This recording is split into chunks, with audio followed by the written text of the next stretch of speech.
Non-conformance report draft for coordination. Classification: conceptual civilizational design review, not a regulatory filing. NCR No. Prometheus 3 NCR 001. Originator: Chris D. Seeley, the inventor, engineer, architect.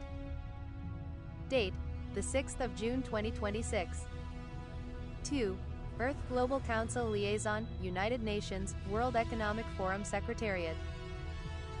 Subject: non-compliance with natural design criteria sufficient to prevent global catastrophic loss. 1. Statement of non-conformance. This report documents a fundamental non-conformance in current global engineering and design standards. The prevailing standards do not require, nor do they provide, specifications that align built systems with natural thermodynamic, geologic, and harmonic design criteria. As a result, humanity lacks a guaranteed pathway for a. Sustainable advancement to space. b. Safe deep mantle access for energy and materials. c. A quantifiable probability of passing the Great Filter. Prometheus 3, the Mountain Integrated. Closed-loop energy water comms architecture previously submitted cannot proceed to its stated objectives under the current standards, because those standards permit construction that violates natural resonance, thermal balance, and closed-loop material principles. 2. Background. The design review for Prometheus 3 identified that all high-efficiency natural systems operate on three principles: dual isothermal balance, gravity-driven circulation, harmonic damping of resonant loads. Current global infrastructure standards prioritize first cost and modular replication over these principles. 3. Critical hold point CAR 003 L8 scenario. During systems modeling, a representative extinction level event scenario was evaluated: harmonic failure mode induction in large-scale monolithic hydrostructures. The Three Gorges Dam, China, was selected as the analytical proxy, not as a prediction of failure, but as the largest existing structure where the following conditions converge: impounded mass greater than 39 billion tons, bedrock coupling to regional fault systems, operational cycling that approaches natural harmonic frequencies of the Yangtze Basin. The model indicates that without design criteria requiring harmonic detuning and distributed load dissipation, similar structures globally present a non-zero probability of cascade failure under combined seismic plus hydrological plus resonant loading. This is identified as critical hold point 001. It is not an accusation of imminent failure. It is a design gap. 4. Impact assessment. Continued non-conformance means energy systems remain open-loop and vulnerable to fuel shocks. Water systems remain extractive rather than regenerative. Communications remain centralized and fragile. No civilizational scale project can meet the natural design threshold required for long-duration survival. Prometheus 3 objectives: electrify Africa, provide closed-loop water, establish resilient comms, cannot be certified under current standards because those standards do not recognize natural design compliance as a safety requirement. 5. Requested action. Closure of this NCR requires coordinated action by UN and global councils. Adopt natural design criteria as a supplemental global engineering standard, requiring dual isothermal balance verification, gravity-driven circulation preference over pumped systems, harmonic analysis for all structures greater than 1 GT mass. Establish an urgent review panel for large-scale hydro, deep mantle, and space launch infrastructure against CAR 003 type scenarios. Authorize Prometheus 3 as a reference implementation, a termite mound architecture that demonstrates compliance in practice, not theory. 6. Closure criteria. This NCR will be closed only upon a. Formal acknowledgement of the design gap. b. Publication of interim natural design guidelines. c. Joint UN-WEF sponsorship of a pilot verification at Kilimanjaro scale. Until closure, Prometheus 3 remains on hold. The inventor cannot proceed to accomplish objectives that would be invalidated by a preventable global-scale design error. Submitted by Chris D. Seeley. Inventor, Prometheus 3, Pyramid 2.0. Note: this document is a conceptual design review draft for discussion purposes. All references to specific infrastructure are analytical proxies, not operational predictions.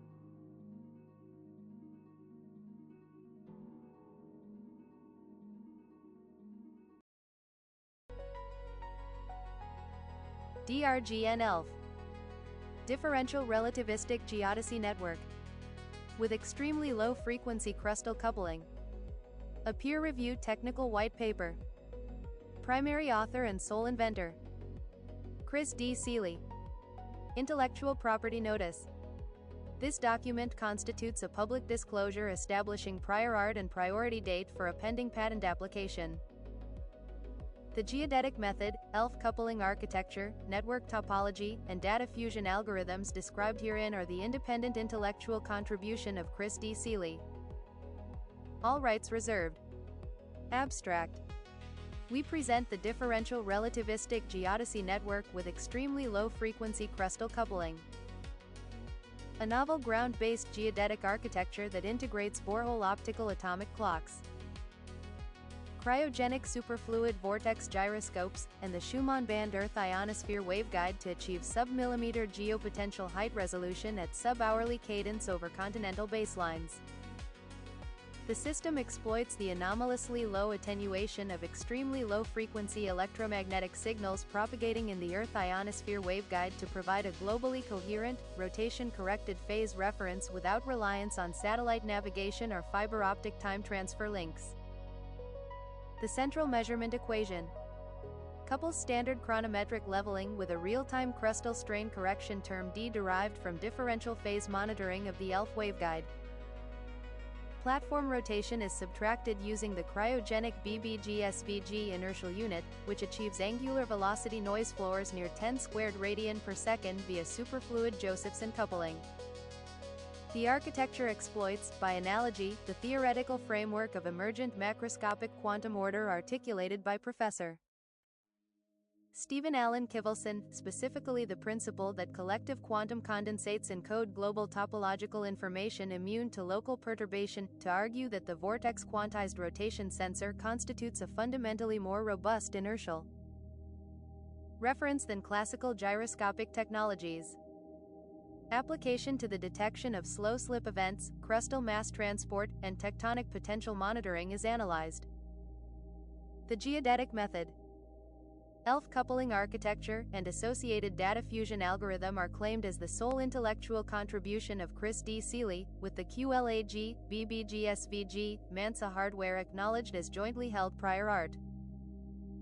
Keywords: chronometric geodesy, relativistic geodesy, ELF waveguide, Schumann resonance, optical lattice clock, superfluid gyroscope, geopotential, slow slip events, crustal strain, Seeley geodetic equation, emergent quantum order. 1. Introduction and motivation. 1.1 The unresolved problem in precision geodesy.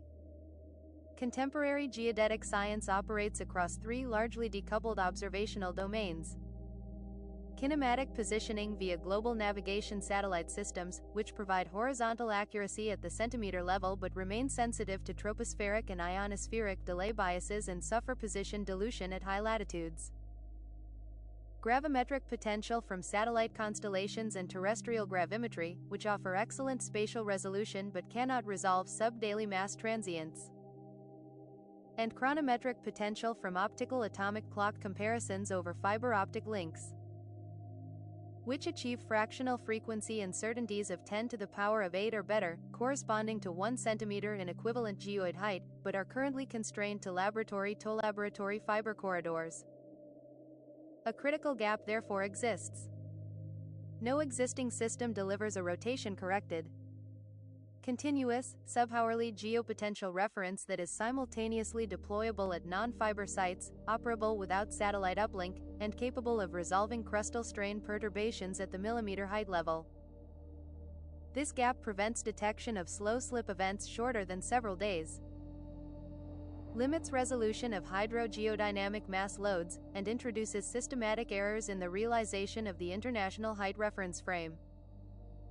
1.2 ELF coupling as a geodetic backbone. Extremely low-frequency electromagnetic waves. Occupying the band 3 to 300 Hz with some operational definitions extending down to the Schumann fundamental at 7.83 Hz, propagate globally within the Earth ionosphere waveguide with remarkably low attenuation. Approximately 0.25 decibels per megameter at 15 Hz, rising to 1.2 decibels per megameter at 75 Hz. The waveguide is bounded below by the conducting surface of the Earth tilde operator and above by the ionospheric D layer. A 15 Hz signal transmitted at 1 megawatt effective radiated power maintains a field strength of approximately 0.5 pt at 12,000 km range. Crucially, for geodetic purposes, the phase velocity of ELF waves in the waveguide is a deterministic function of the global ionospheric state and the local conductivity profile of the lithosphere immediately beneath the antenna. Differential phase measurements between spatially separated ground receivers therefore encode information about the geopotential difference between those sites, filtered through the intervening crustal conductivity. This observation, which has previously been used in global resource exploration, has not been exploited as a geodetic measurement modality combined with simultaneous optical clock comparisons and cryogenic rotation subtraction.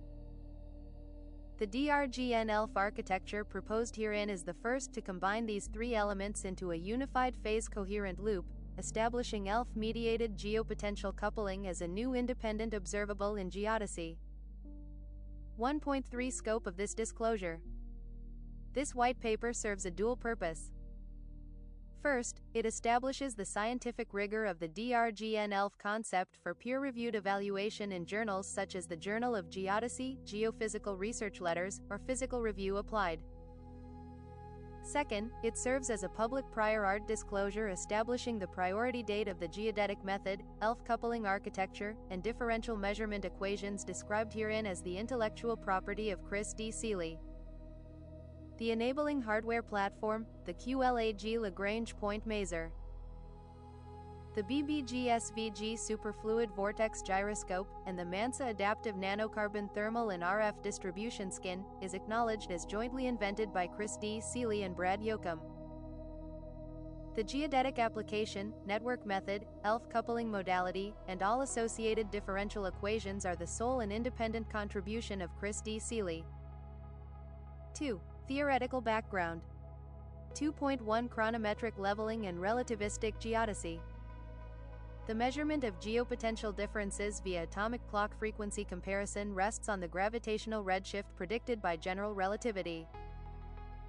For two clocks at positions x and x in the Earth's gravitational and rotational potential, their proper frequencies f and f are related by where delta U equals U minus U is the difference in full geopotential, c is the speed of light, and f0 is the nominal transition frequency of the clock species.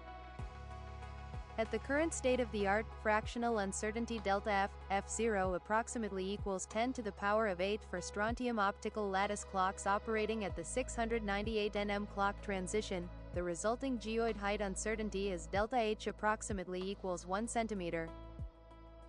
Already competitive with geometric leveling over baselines exceeding 100 km. Birhamar formally established the theoretical basis for relativistic geodesy, and a succession of milestone experiments have validated it in the field. The PTB-Surte fiber comparison at 457 km separation, the transportable strontium clock deployment in the Alps demonstrating 90 km baseline chronometric leveling, and the intercontinental geopotential comparison using satellite time frequency transfer. All of these, however, require either fiber links or satellite uplinks not available in deep borehole environments. 2.2 Rotation correction and the role of the BBG-SVG. A critical but often underappreciated systematic effect in relativistic geodesy is the Sagnac contribution to the clock comparison. For a measurement lasting time tau, the Sagnac phase accumulated between clock I and clock J due to differential platform rotation is where omega are the instantaneous angular velocities of the platform frames at the two clock sites, and A is the effective enclosed area vector of the transfer link. In surface geodesy, this correction is small but not negligible at the 10 to the power of 8 fractional frequency level. An uncorrected platform tilt of 1 mu radian per second for 1 hour introduces an equivalent height error of approximately 0.3 mm over a 100 km baseline. The BBG-SVG exploits the quantization of vorticity in a rotating superfluid, specifically the Onsager-Feynman relation for the number of vortex lines n threading a rotating superfluid container of area A, where m to the power of 4 is the mass of the to the power of 4 He atom and h is Planck's constant. The angular velocity sensitivity achievable is limited fundamentally by the Josephson-coupled tunneling rate across a weak link between superfluid reservoirs. Chinese patent CN 1050669882A and Packard et al. have demonstrated that helium-4 superfluid gyroscopes achieve angular velocity noise floors below 10 squared rad s half a hertz squared, exceeding ring laser gyroscopes by approximately 3 orders of magnitude at long integration times. 2.3 ELF Wave Physics in the Earth Ionosphere Waveguide. The Earth Ionosphere Waveguide supports quasi-TEM modes for ELF, VLF signals. The complex propagation constant gamma for the dominant TM0 mode in the spherical waveguide geometry is given by the Booker equation, which in the planar approximation reduces to where alpha 0 is the free space attenuation component. As is the resistive loss in the finitely conducting Earth, K0 equals omega, C is the free space wave number, and N is the complex refractive index of the ionosphere at height h. The phase velocity Vp equals omega, beta is therefore a functional of both the ionospheric electron density profile and the crustal conductivity immediately below. This implies that the differential ELF phase def measured between two receivers displaced by baseline vector r is where the integral is along the geodesic path gamma between the two receivers, and psi src is the source phase reference. Crucially, the crustal conductivity term is as sensitive to the lithostatic stress state, pore fluid pressure, and hence to active deformation.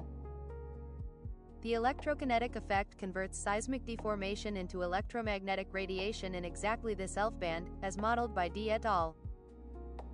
The DRGN ELF system is the first to explicitly exploit this sensitivity to crustal strain as a real-time geodetic correction term. Subtracting the ELF-derived crustal strain signal D from the clock-derived geopotential difference to isolate the static geopotential gradient from transient strain. 2.4 Emergent quantum order, the Kivelson framework. A key conceptual underpinning of the DRGN ELF sensor architecture is the physical robustness of the vortex gyroscope against local perturbation. This robustness has a precise theoretical basis in the theory of macroscopic quantum order, whose most rigorous modern articulation is found in the work of Professor Stephen Allen Kivelson, the 2025 recipient of the American Physical Society's Oliver E. Buckley Condensed Matter Physics Prize. Kivelson's research program addresses the emergence of qualitatively new macroscopic behaviors from strongly correlated quantum mechanical many-body systems, precisely the situation realized in a superfluid. The central insight is that when a system of interacting bosons condenses into a macroscopic quantum state, the global phase coherence of the order parameter psi equals psi e caret encodes topological quantum numbers that are, in the thermodynamic limit, immune to local perturbations. Specifically, the winding number of the superfluid phase around a vortex core is exactly quantized. This topological quantization means that the angular momentum stored in the vortex lattice, and therefore the rotation-encoded Sagnac phase, cannot be continuously shifted by thermal noise, mechanical vibration, or electromagnetic interference, only by discrete quantum events that require energy barriers of order kBT/kBT operating. The analogy to Kivelson's treatment of correlated electron fluids exhibiting topological order is direct. In both cases, the observable of interest is protected by a topological gap against local perturbations of any strength below the gap energy. For the DRGN-ELF system, this theoretical framework provides the rigorous justification for why the BBG-SVG delivers a qualitatively superior rotation reference compared to optomechanical gyroscopes. The measurement is protected at the level of topological quantum order, not merely improved by reduced thermal noise. This distinction matters for the 10 to the power of 8 fractional clock level, where even nanorad-s rotation errors propagate into geodetically significant potential biases. 3. System architecture. 3.1 Network topology. The DRGN-ELF network operates as a multi-tier, phase-coherent geodetic array. The canonical deployment comprises 3 tiers. Tier 1, deep borehole clock nodes, optical lattice clocks deployed at 2 to 4 km borehole depth, thermally isolated from surface noise, equipped with co-located cold atom gravimeters and BBG-SVG inertial units. Fiber connected to the surface for data exfiltration, but not dependent on fiber for clock comparison. Tier 2, surface ELF receiver stations, broadband induction coil magnetometers and electric dipole antennas, co-located with geodetic GNSS receivers for geometric registration. These stations receive both natural ELF and, where available, signals from controlled ELF sources. Tier 3, spaceborne phase reference node, the QLAG-Beck maser at a Lagrange point or low Earth orbit, providing a rotation-free inertial phase reference and a 1064 nanometers laser-comm downlink for clock comparison at intercontinental baselines. This tier is optionally engaged, the ground-only system remains operative without it. Nodes are interconnected by 3 complementary signal channels. Coherent optical time transfer via locally deployed distributed acoustic sensing fiber, operating at 0.01 to 100 Hz strain bandwidth. ELF phase comparison over the Earth ionosphere waveguide at 10 to 80 Hz, providing the crustal strain correction D. GNSS time transfer as a coarse auxiliary time tagging channel, not as the primary clock comparison modality. 3.2 Ground node hardware specification. 3.3 The MANSA thermal and RF distribution skin.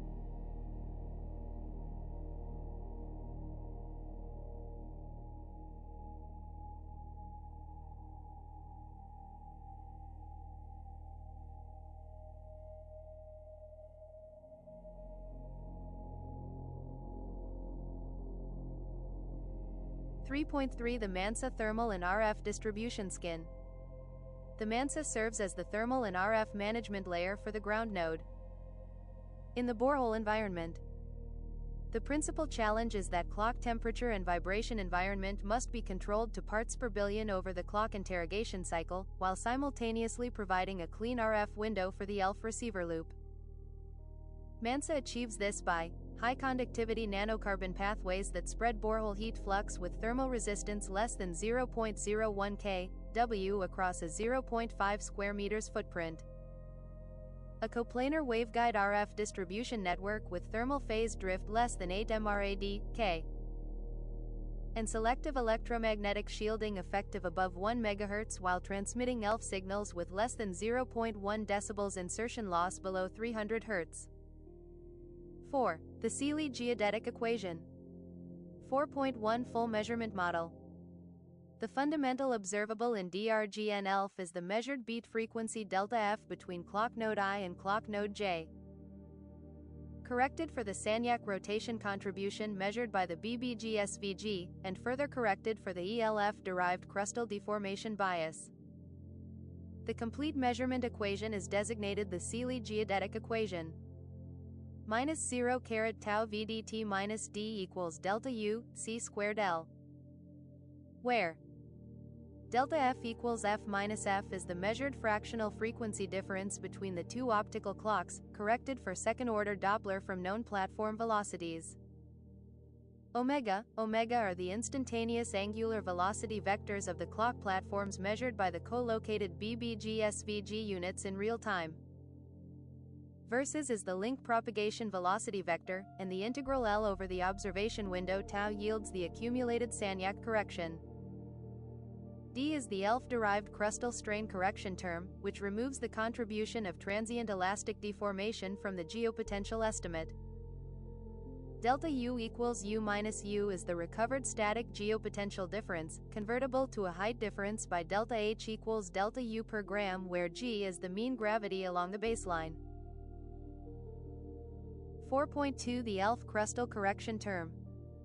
The ELF crustal strain correction D is derived from the differential ELF phase measurement.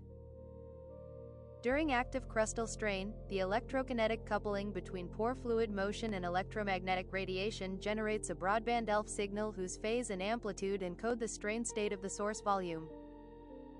The correction is constructed as where eta is the empirically calibrated electrokinetic coupling coefficient, Kd is the dominant ELF wave number, and the integral is over the observation window. The coupling coefficient eta is site-specific and must be determined by co-located seismic and deformation monitoring during a calibration phase. Once established, it provides a continuous real-time strain correction at sub-hour cadence. It is important to note that the SGE does not require the ELF signal to be quantitatively predicted from first principles.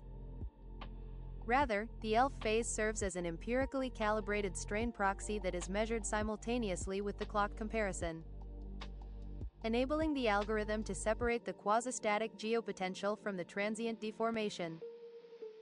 Both channels are scientifically valuable. 4.3 Error budget. The dominant residual error after all corrections is the quadrature.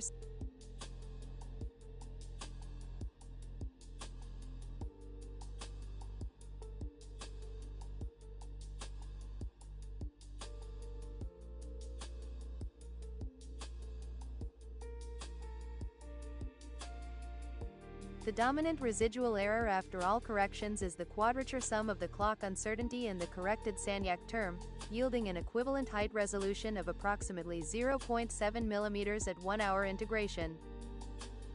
This surpasses the 1 cm resolution of current state-of-the-art fiber-length chronometric leveling systems operating at comparable integration times, primarily because the BBG-SVG rotation correction reduces the Sagnac systematic by more than an order of magnitude relative to uncorrected clock comparisons.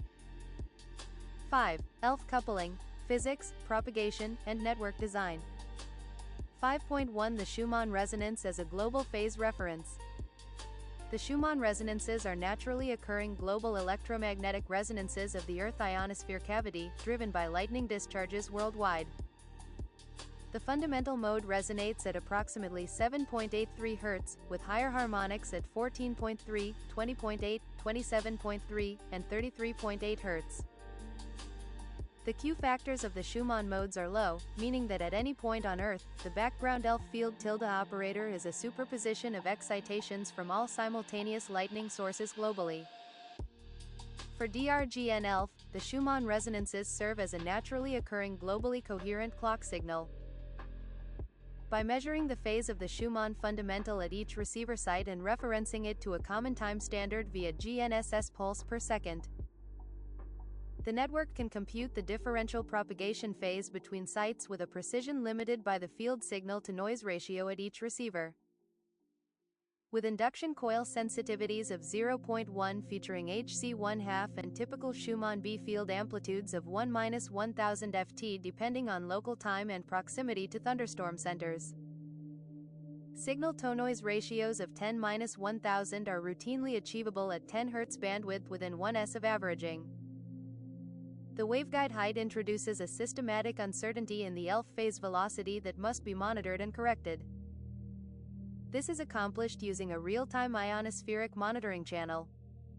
The difference in phase measured at 3 or more triangulated network nodes over determines the waveguide height locally, providing the self-calibrating loop needed to separate ionospheric phase wander from crustal conductivity effects. 5.2 Controlled source ELF injection. Where natural Schumann excitation provides insufficient signal coherence, the DRGN ELF network deploys controlled ELF sources. Grounded horizontal electric dipole transmitters operating at 10 to 80 Hz with transmitter lengths of 10 to 100 km and power levels of 10 to 100 kW.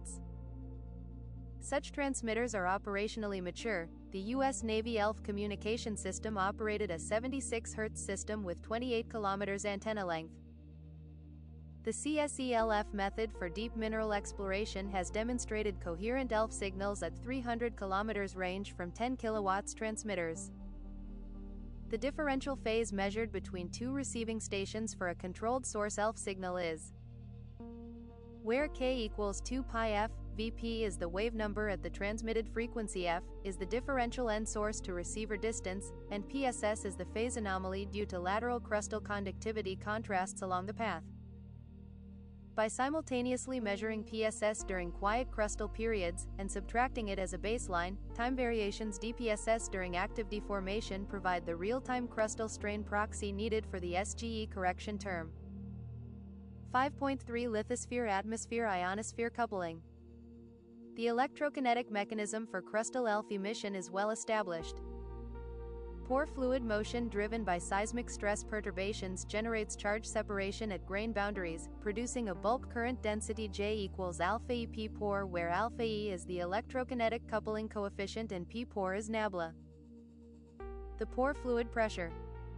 This current drives ELF electromagnetic radiation that couples upward through the atmosphere into the Earth ionosphere waveguide. Numerical studies of this laic mechanism have demonstrated that ELF emissions associated with crustal stress changes propagate globally at propagation rates of approximately 0.1 decibels per megameter and are detectable at distances exceeding 5,000 kilometers from the source. The DRGN ELF network exploits this coupling in reverse. By measuring the ELF signature of crustal deformation at geophysically known locations, it constructs a real-time map of the electrokinetic current density field, which is then used to correct the geopotential measurement in the SGE. 6. Geophysical applications. 6.1 Slow slip event detection. Slow slip events are quasi-aseismic episodes of fault creep lasting from hours to years, occurring primarily at the down-dip extension of seismogenic megathrust zones. They release accumulated interplate strain without generating damaging seismic radiation but are epidemiologically correlated with the nucleation of large earthquakes. Current detection relies on GNSS geodetic networks that resolve daily displacements of approximately 1 mm, blinding the scientific community to SSEs shorter than several days or smaller than MW approximately 6.0. DRGN ELF addresses this detection gap through two complementary channels. First, the optical clock comparison resolves geopotential changes equivalent to 0.7 mm height change at 1-hour cadence, allowing SSEs to be detected when they begin, not after several days of GNSS accumulation. Second, the ELF phase perturbation from the electrokinetic response to SSE fluid pressure changes provides an independent, higher cadence alert channel. Together, these channels enable the first continuous, sub-hour detection of SSE initiation. 6.2 Hydrological mass loading. Continental water storage changes impose geopotential perturbations up to tens of centimeters in height equivalent, varying at weekly to annual timescales. GRACE-FO resolves these changes globally at approximately 300 km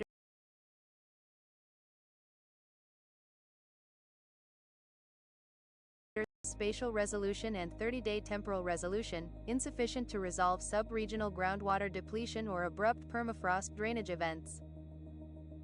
The DRGN ELF network provides complementary local to regional geopotential monitoring at less than 10 km spatial resolution and sub-daily temporal resolution, precisely filling this spatio-temporal gap.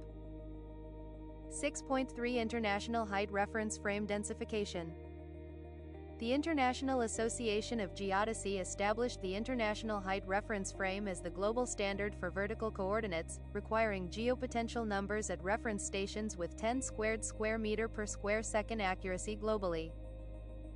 At present, non-fiber sites cannot be tied to the IHRF at this accuracy level. DRGN ELF, by using ELF waveguide propagation as the transfer channel rather than optical fiber, extends chronometric leveling to any location on Earth reachable by seismic-grade borehole drilling, including mid-ocean islands, subpolar regions, and active volcanic environments. 7. Novelty, claims, and distinction from prior art. 7.1 Claims of independent inventorship. IP Claim 1, the Seeley geodetic equation. The measurement equation delta U, C squared equals minus integral VL dt minus delta alpha ij. Combining chronometric leveling with cryogenic rotation subtraction and an ELF-derived crustal strain correction is an original intellectual contribution of Chris D. Seeley, first disclosed herein. IP Claim 2, ELF-mediated geopotential coupling modality. The use of differential ELF waveguide phase measurements as a real-time crustal strain correction term in a chronometric geodesy network. Enabling geopotential recovery independent of fiber links or satellite uplink is an original intellectual contribution of Chris D. Seeley, first disclosed herein. IP Claim 3, DRGN ELF network topology.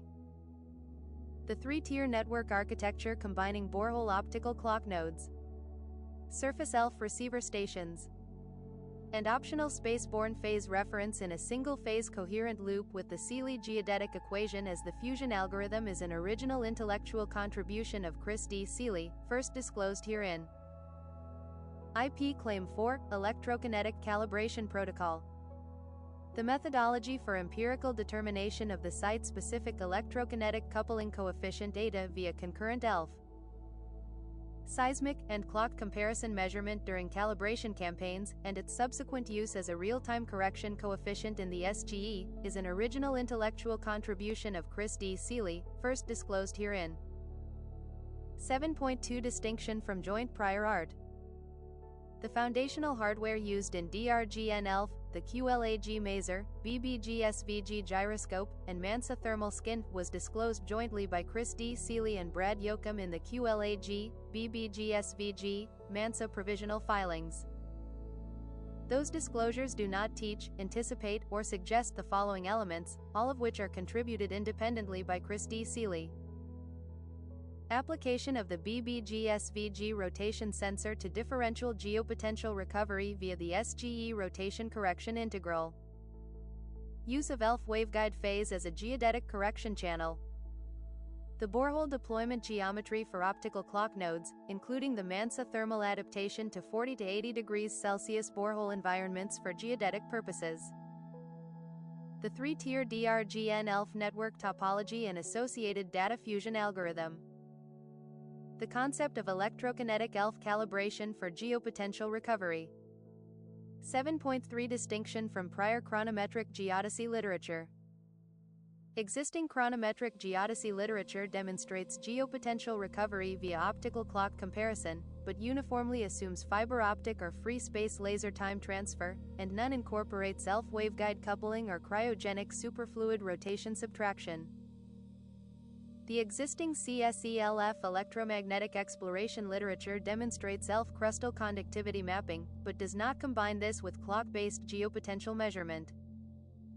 No prior work discloses the combination claimed here. 8. Discussion, rigor, limitations, and future work. 8.1 Outstanding calibration requirements. The electrokinetic coupling coefficient eta is the largest source of model-dependent uncertainty in the SGE. Laboratory measurements on representative rock samples yield alpha E values spanning 3 to 4 orders of magnitude depending on porosity, fluid saturation, and temperature. Translating laboratory scale alpha E to the kilometer scale network path integral alpha E dl requires tomographic inversion of the crustal conductivity structure using independent datasets. This calibration effort is the primary experimental program required before DRGN ELF delivers operationally certified geopotential data. A staged deployment is therefore recommended. Phase 1 establishes the clock-to-clock comparison over a well-characterized fiber link at a site with concurrent ELF monitoring, validating the SGE rotation correction and measuring eta against ground truth leveling data. Phase 2 extends to non-fiber sites using only ELF as the time transfer adjunct channel, with the fiber site serving as the validation anchor. 8.2 Ionospheric perturbation management. The principal interference channel for ELF geodesy is ionospheric variability. Geomagnetic storms, solar flares, and anthropogenic HF heating events can alter the D-layer height by tens of kilometers on timescales of minutes. shifting the ELF phase velocity by up to 5% and introducing apparent differential geopotential signals of several centimeters.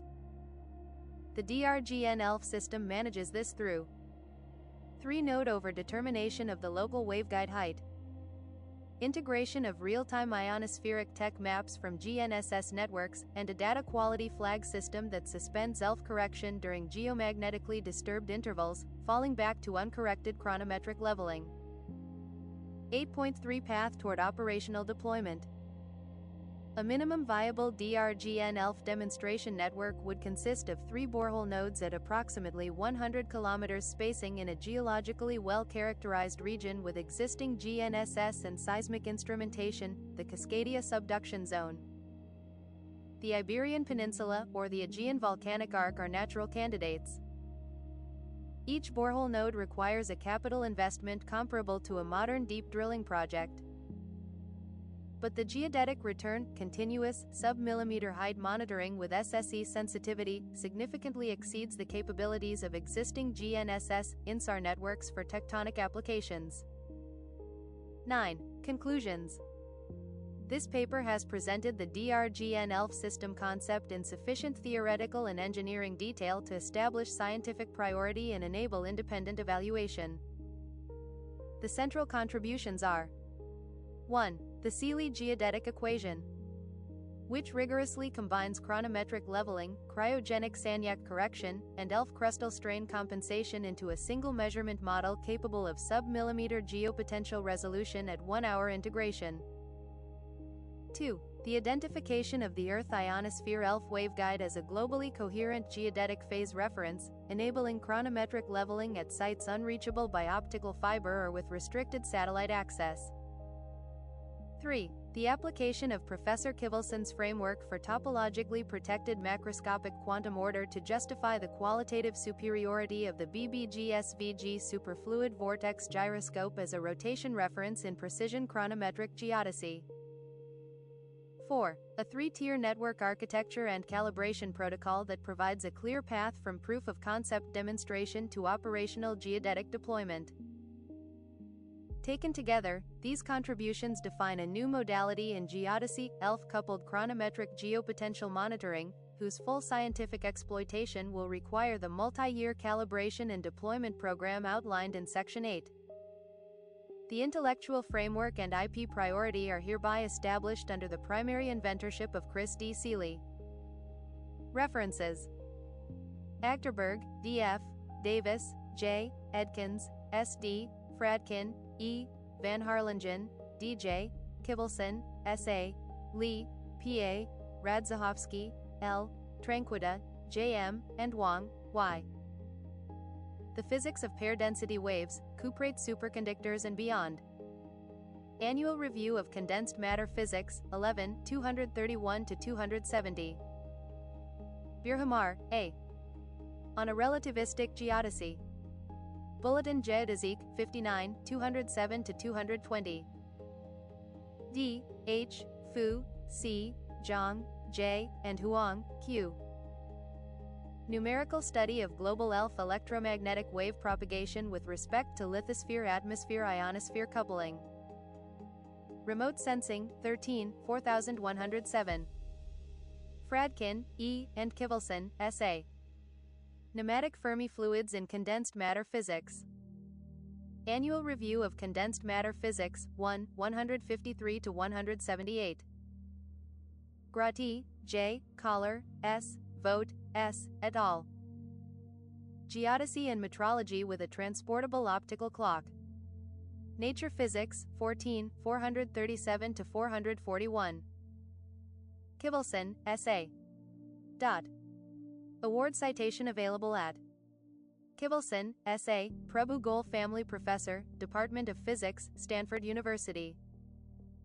Research Program: Emergent Properties of Strongly Correlated Quantum Mechanical Many-Body Systems.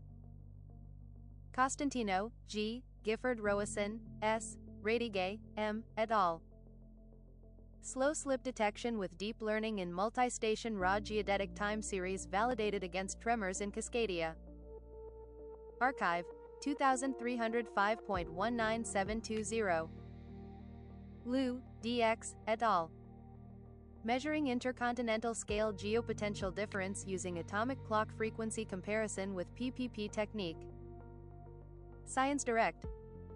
Melchtabeler, T, Grosch, G, Listat, C, Schmidt, P.O., and Denker, H. Atomic Clocks for Geodesy. Reports on Progress in Physics, 81, 064401. Packard, R.E., and Vitali, S. Principles of Superfluid Helium Gyroscopes. Physical Review B, 46, 3540. Seeley, C.D., and Yoakum, B. QLAG Lagrange Point Maser Network, BBGSVG Superfluid Vortex Gyroscope, and MANSA Adaptive Nanocarbon Thermal, RF Skin. Provisional Patent Filings, May 2026. Seeley, C.D. Differential Relativistic Geodesy Network with Cryogenic Inertial Reference. Provisional Disclosure, May 2026. Shen, Z, et al. Measuring intercontinental geopotential differences by synchronizing optical clocks. Physical Review Letters. Takano, T, Takamota, M, Ushijima, I, et al. Geopotential measurements with synchronously linked optical lattice clocks. Nature Photonics, 10, 662-666. Velikov, E.P., et al. Underwater Electromagnetic Sounding System. Controlled Source ELF Method. Geoelectromagnetics Research Institute. Inventorship Affirmation and IP Notice. Inventorship Statement. The Foundational QLAG Lagrange Point Maser, BBGSVG Superfluid Vortex Gyroscope, and MANSA Adaptive Nanocarbon Thermal, RF Skin technologies are acknowledged as jointly invented by Chris D. Seeley and Brad Yoakum. The inventorship of those works is not altered or claimed herein. The following are claimed as the sole and independent intellectual contribution of Chris D. Seeley. The Seeley geodetic equation and its derivation. The DRGN ELF network topology and three-tier architecture. ELF-mediated differential geopotential coupling as a geodetic measurement modality. The electrokinetic ELF calibration protocol for the SGE correction term. Application of the Kivelson topological order framework to justify cryogenic vortex gyroscope superiority in geodetic contexts. Borehole optical clock deployment for geodetic differential relativistic leveling. This document constitutes a public prior art disclosure establishing the priority date of June 2026 for a patent application on the DRGN ELF system and method to be filed in the name of Chris D. Seeley. All rights reserved. No license, express or implied, is granted to any party by reason of this publication.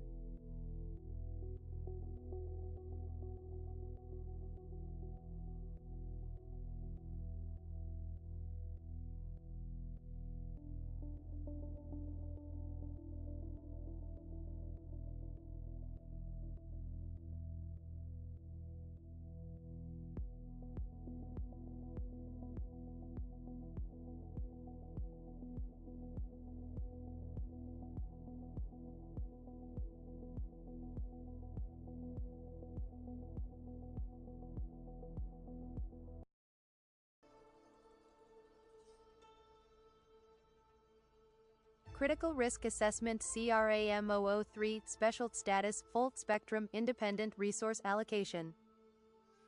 Three Gorges Dam Full Spectrum Prometheus Platform Risk Assessment. Rotational Mass Imbalance, Schumann Phase Correction, Reservoir-Induced Seismicity Dam Failure Hydraulic ELE, Bore Route Planning, Crustal Stress Field Perturbation. Master Verdict CRAM003. 1. The Three Gorges Dam, Planetary Scale Physical Parameters. Before assessing risks, the shear scale of the Three Gorges Dam must be established numerically. This is not an ordinary dam. It is a planetary scale mass redistribution event whose effects on Earth's rotational dynamics, crustal stress, and regional seismicity are measurable from orbit. 2. Angle 1, Rotational Mass Imbalance and Schumann Phase Correction. 2.1 The rotational imbalance problem. The Sealy analogy of a rock in a tire is physically precise. When a tire is out of balance, the rotating mass creates a periodic forcing function at the rotational frequency. For Earth, the Three Gorges Reservoir represents a persistent off-axis mass concentration at 30.8 degrees north, 111.0 degrees east, not at the equator where it would have maximum rotational effect, but close enough to produce measurable consequences. The 0.06 microsecond rotational slowdown is the integrated effect of moving approximately 39 trillion tons from distributed ocean surface to a concentrated inland reservoir at 175 meters elevation.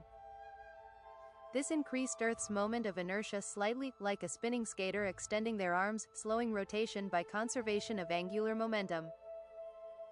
The 2 cm polar shift is more operationally significant for Prometheus than the rotational slowdown.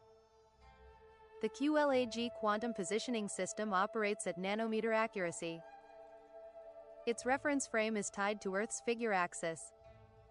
A 2 cm shift in the figure axis that is not accounted for in the QLAG coordinate mesh produces a systematic position error that accumulates with distance from the reference meridian. QLAG position error from uncompensated polar shift, 2 cm polar shift at 111 degrees east longitude, maximum position error at 90 degrees from shift azimuth, approximately 2 cm error at East Asian bore routes, less than 0.5 cm error at European bore routes, approximately 1.5 to 2.0 cm QLAG nanometer spec requires correction. Correction is a coordinate offset, straightforward software update. 2.2 Schumann resonance modal frequency perturbation. The Schumann resonance frequency is determined by the circumference of the Earth ionosphere cavity and the cavity's effective height. The Three Gorges Dam perturbs this in 2 ways. Ionospheric coupling. The reservoir surface area creates a persistent anomaly in the local atmospheric electric circuit. The reservoir acts as a large flat conductor at near ground potential, modifying the fair weather return current density in the column above it. This locally perturbs the ionospheric potential by a small but measurable amount, shifting the effective cavity height above the reservoir region by an estimated 50 to 200 meters. RIS electromagnetic noise. Reservoir-induced seismicity produces seismoelectric signals, electromagnetic transients associated with microfracture events in the loaded crust. These appear as broadband noise in the SR monitoring frequency range and are correlated with RIS event catalogs. For Prometheus Layer 4 operation, both effects require a Three Gorges regional correction factor, a defined geographic zone within which SR modal frequencies are offset by plus 0.02 to plus 0.05 Hz from the global baseline, and within which elevated seismoelectric noise must be filtered from SR monitoring data. Layer 4 Correction Protocol TGL4CP01.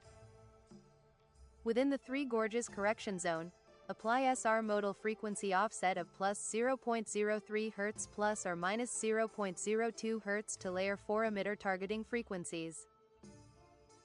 Filter RIS seismoelectric noise from SR monitoring data using cross-correlation with CENC real-time seismicity catalog.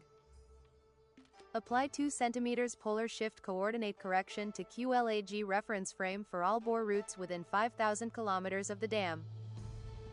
Prometheus Layer 4 Schumann emitter arrays within the TG-RIS zone are assigned enhanced operational priority.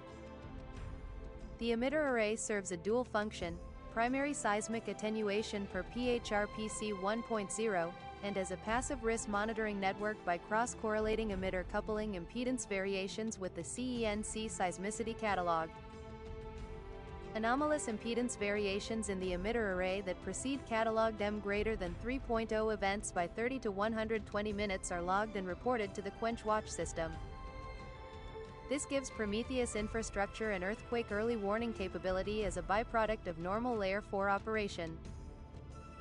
4. Angle 3, Dam failure as a civilizational scale hydraulic ELE. 4.1 Failure.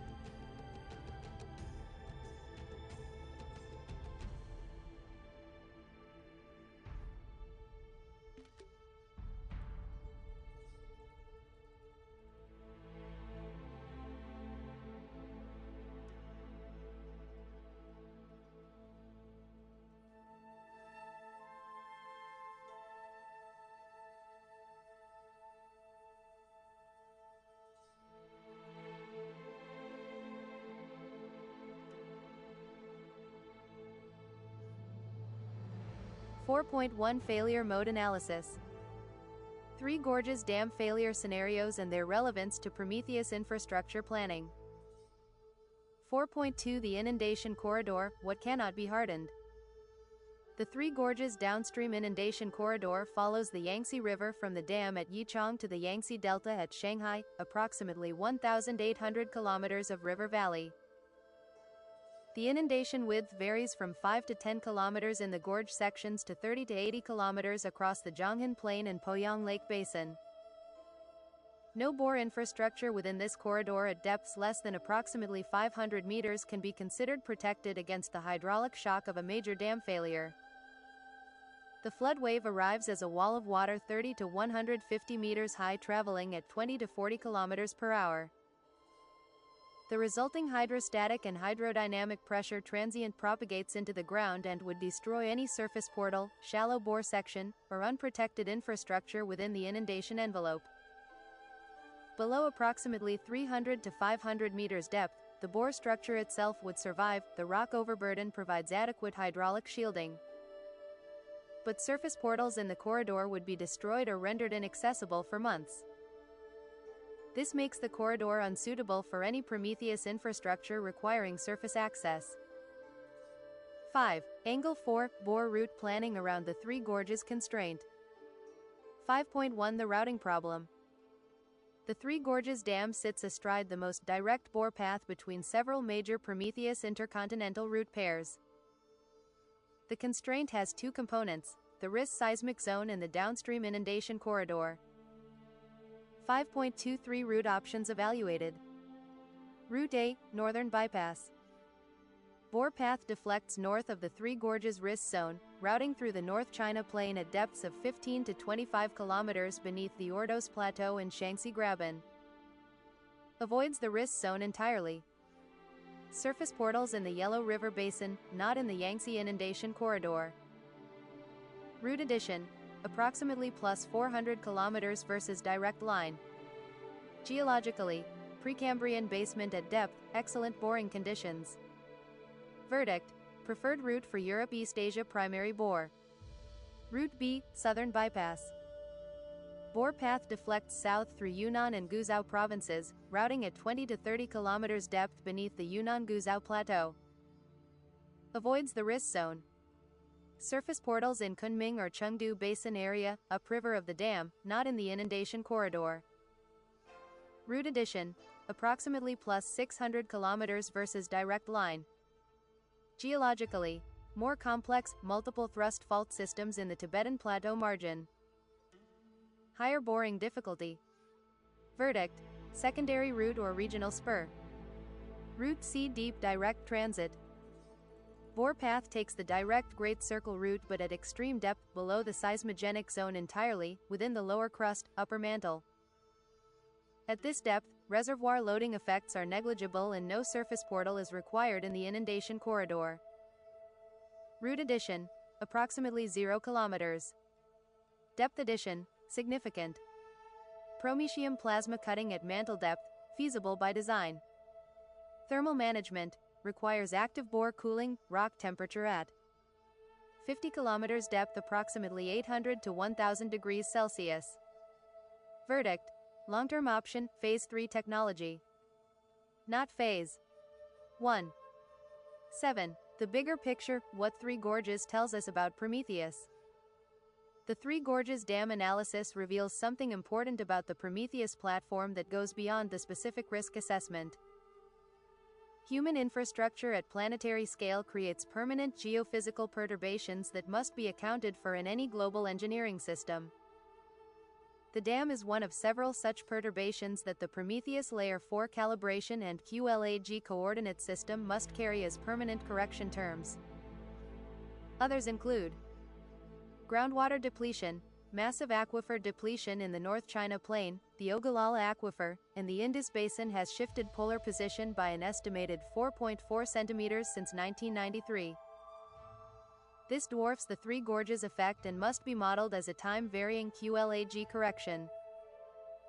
Ice sheet mass loss. Greenland and Antarctic ice loss produces ongoing polar drift of approximately 10 centimeters per year toward 75 degrees west. This is the dominant source of polar wander for QLAG reference frame management. Post-glacial rebound. Scandinavia and northern Canada are still rising at 5 to 10 millimeters per year from the last glaciation. Bore routes through these regions experience slow but continuous ground uplift that must be accounted for in long-term bore alignment maintenance. The Prometheus QLAG coordinate system must therefore be treated as a living reference frame, updated continuously from satellite geodesy and cross-validated against the QSGN quantum positioning network. Three Gorges is simply the most visually dramatic example of a class of corrections that must be maintained throughout the Prometheus operational life. Recommendation: Prometheus Geodetic Correction Registry. Establish a Prometheus Geodetic Correction Registry as a permanent operational database maintaining time-varying correction factors for Three Gorges polar shift and SR modal offset, global groundwater depletion, polar drift, ice sheet mass loss, polar wander, post-glacial rebound by region. PGCR is updated quarterly from GRACE-FO and IERS data and pushed to all QLAG reference nodes. This is a software and data operations function, no hardware requirement. Formal sign-off CRAM 003, Three Gorges Dam. I, Chris D. Seeley, inventor and chief engineer of the Prometheus platform, confirm that this critical risk assessment has been reviewed and that Route A is adopted as the primary bore route for the Europe-East Asia Intercontinental Corridor. No surface portals will be located within the Three Gorges downstream inundation corridor. The Three Gorges Regional Correction Factor is approved for implementation in the Prometheus Layer 4 control software and QLAG coordinate mesh. Enhanced bore structural specification is approved for all bore sections within 200 kilometers of the Three Gorges Dam. The Prometheus Geodetic Correction Registry is approved as a permanent operational database to be established at Project Phase 1 and maintained throughout operational life. CRAM 003 is signed off as a resolved risk with the route decision and technical mitigations defined herein. Risk R05 is closed by Route A adoption. All other risks closed by engineering specification and software correction.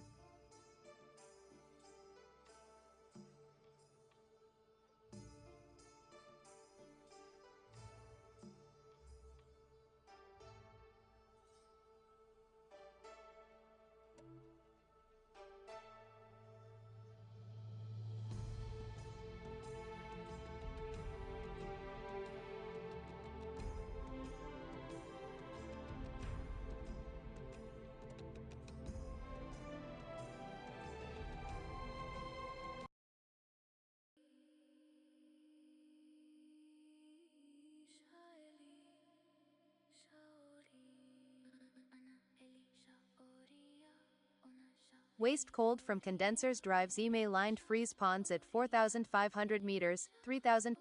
Project draft for review and iteration. Prometheus. Electrify Africa again. And Pyramid 2.0 Intergalactic Comms Reset Protocol. The inventor, the engineer, the architect, the man, Chris D. Seeley. Civilization Scalar Factor Upgrade, Working Draft Version 0.1. Launch status. Ready. I executive intent. We do not build a power plant. We build a planetary organ. Prometheus uses the natural thermodynamic tower of Mount Kilimanjaro as a closed-loop Carnot engine, driven by East African solar flux, to deliver three outputs from one system. Baseload electricity at continental scale. Pure water for agriculture via gravity sublimation. Hardened communications via the mountain as a natural antenna mast and thermal stable compute node. This is Pyramid 2.0, not stone, but a living infrastructure stack. Core architecture. Hot side, savanna floor. 1,000 square kilometers heliostat field, molten chloride salt at 650 degrees Celsius. In mold electronics hermetic liners for zero permeation containment. Cold side, summit. Radiative cooling arrays at minus 15 degrees Celsius, 0.47 atmospheres ambient. EMA embedded polycarbonate panels with integrated de-ice and diagnostics. The loop. Closed SCO2 Ericsson cycle, hot isothermal expansion at base, cold isothermal compression at summit, 5,895 meters adiabatic legs as the regenerator.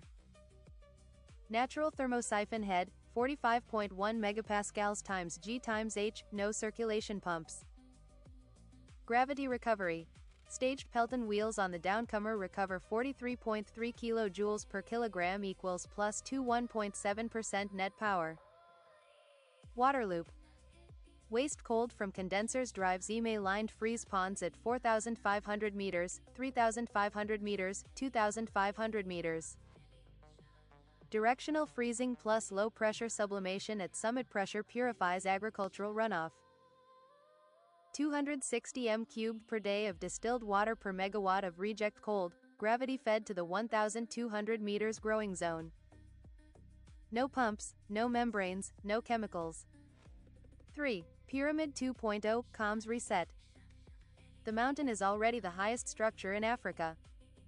We integrate EMA structural electronics molded into summit radomes, phased array VHF, UHF and optical ground stations, thermally stable at -15 degrees Celsius. DC superconducting backbone down the cold downcomer for lossless data and power. Distributed compute nodes at 3,000 meters forming an intergalactic timescale archive hardened against EMP, heat, and sea level disruption. This is not Internet 2.0. This is a civilization-level reset of the communications layer, co-located with energy and water. IV. Scalar factors. Scale. Solar field. AVG electric. Water output. Equivalent. Pilot. 100 square kilometers. 6.4 gigawatts plus 1.39 gigawatts gravity. 1,600 m³ per day.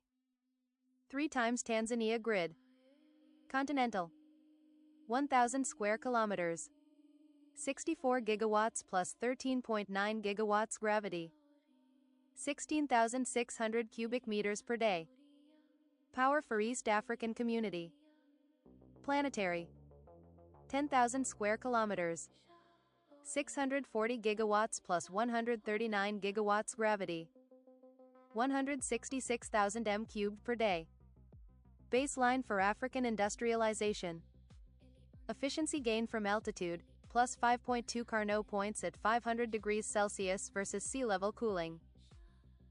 Efficiency gain from gravity recovery, plus 910 absolute points. Combined system efficiency, 54 to 56% solar to wire. Versus the man. Chris D. Seeley, inventor, engineer, architect. This is not a committee design. It is a single coherent thermodynamic vision. Use what the planet already built, seal it with modern materials science, and close the loop on energy, water, and information. Role. Inventor, natural elevation assisted Carnot cycle with gravity pressure recovery. Engineer, SCO2 thermosiphon plus Pelton staging plus freeze sublimation water train. Architect, integration of power, water, and comms into one mountain-scale organism. V. Launch protocol. Phase 0, proof. Build 0.5 square meters EMA radiative tile, test at 48 kilopascals, -20 degrees Celsius. Build 1 meter EMA peak pipe spool, pressure cycle to 25 megapascals with SCO2. Build 2 square meters EMA freeze pond, demonstrate 1 freeze sublimation cycle. Phase 1, pilot. 1 square kilometer heliostats at base, 10 megawatts thermal loop to 3,000 meters test cavern, 1 Pelton stage, 1 water pond at 4,500 meters. Phase 2, scale. Expand to 100 square kilometers, commission summit comms array, connect DC backbone to Arusha-Nairobi corridor. Phase 3, civilization. Full 1,000 square kilometers field, Pyramid 2.0 array online, water network operational. V. Closing. Prometheus does not ask for permission to burn fuel. It borrows sunlight, borrows height, and returns power, water, and signal. Pyramid 2.0 does not broadcast. It remembers. Launch Authority, Chris D. Seeley. Draft Status, Open for Engineering Redline. Let there be light, again.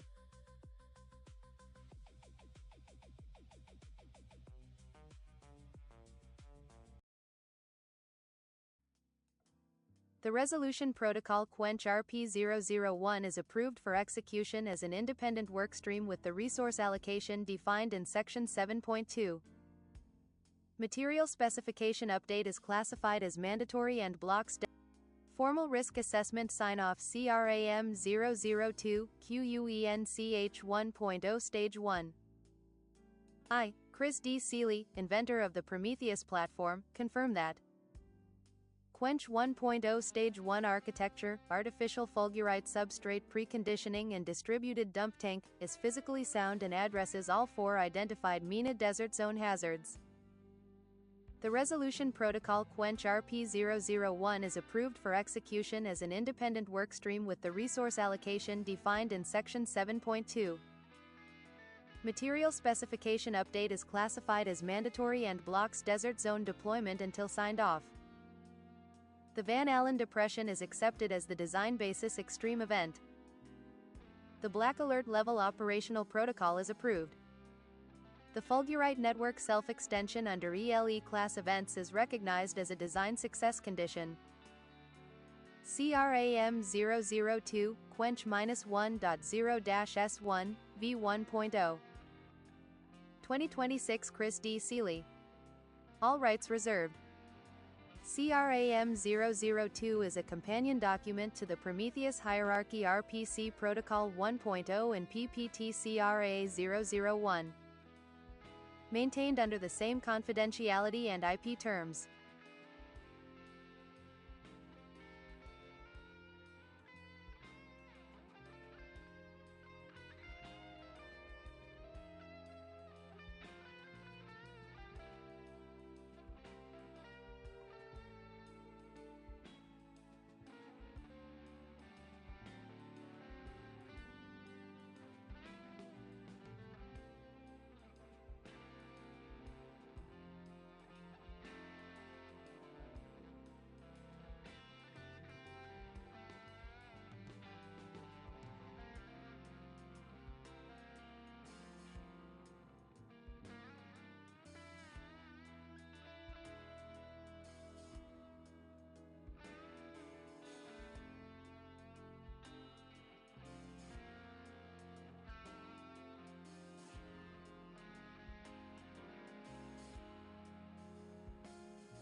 Special Status Critical Risk Assessment.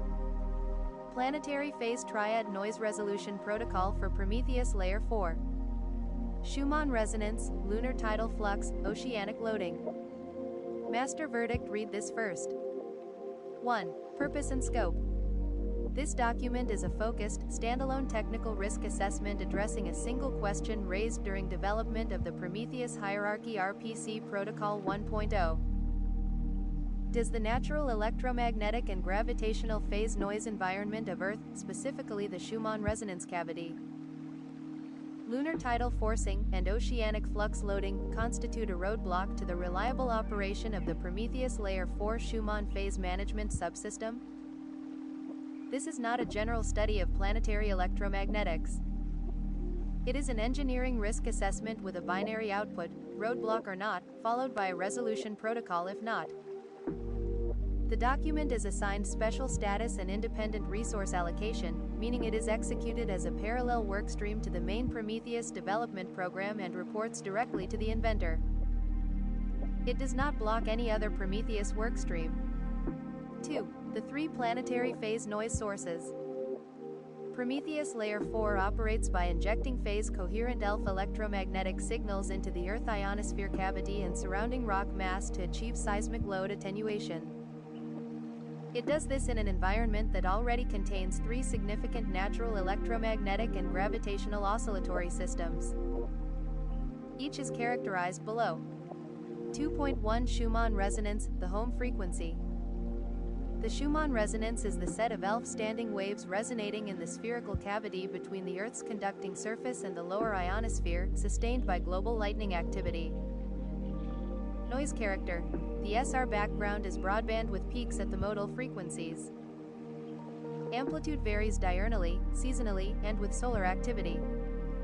It is not random noise, it is structured, predictable, and continuously monitored by a global network of SR observatories. The NOAA Space Weather Prediction Center publishes SR amplitude forecasts. This is known, mapped, forecastable noise. 2.2 Lunar tidal flux, the slow squeeze. The Moon's gravitational field induces a periodic strain cycle in the solid Earth, the ocean surface, and the atmosphere.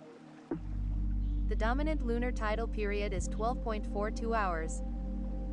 Secondary periods include 24.07 hours, 25.82 hours, and 327.9 hours. Relevance to Layer 4. The tidal strain cycle in the rock mass surrounding a deep bore modulates the effective acoustic impedance of the rock at the tidal period. This means the seismic coupling efficiency of the Layer 4 emitter array varies slowly and predictably with an approximately 12.4-hour period. It does not create noise in the Layer 4 operating frequency band. It modulates the gain of the attenuation system at a frequency 4 to 5 orders of magnitude lower than the operating band. Noise character.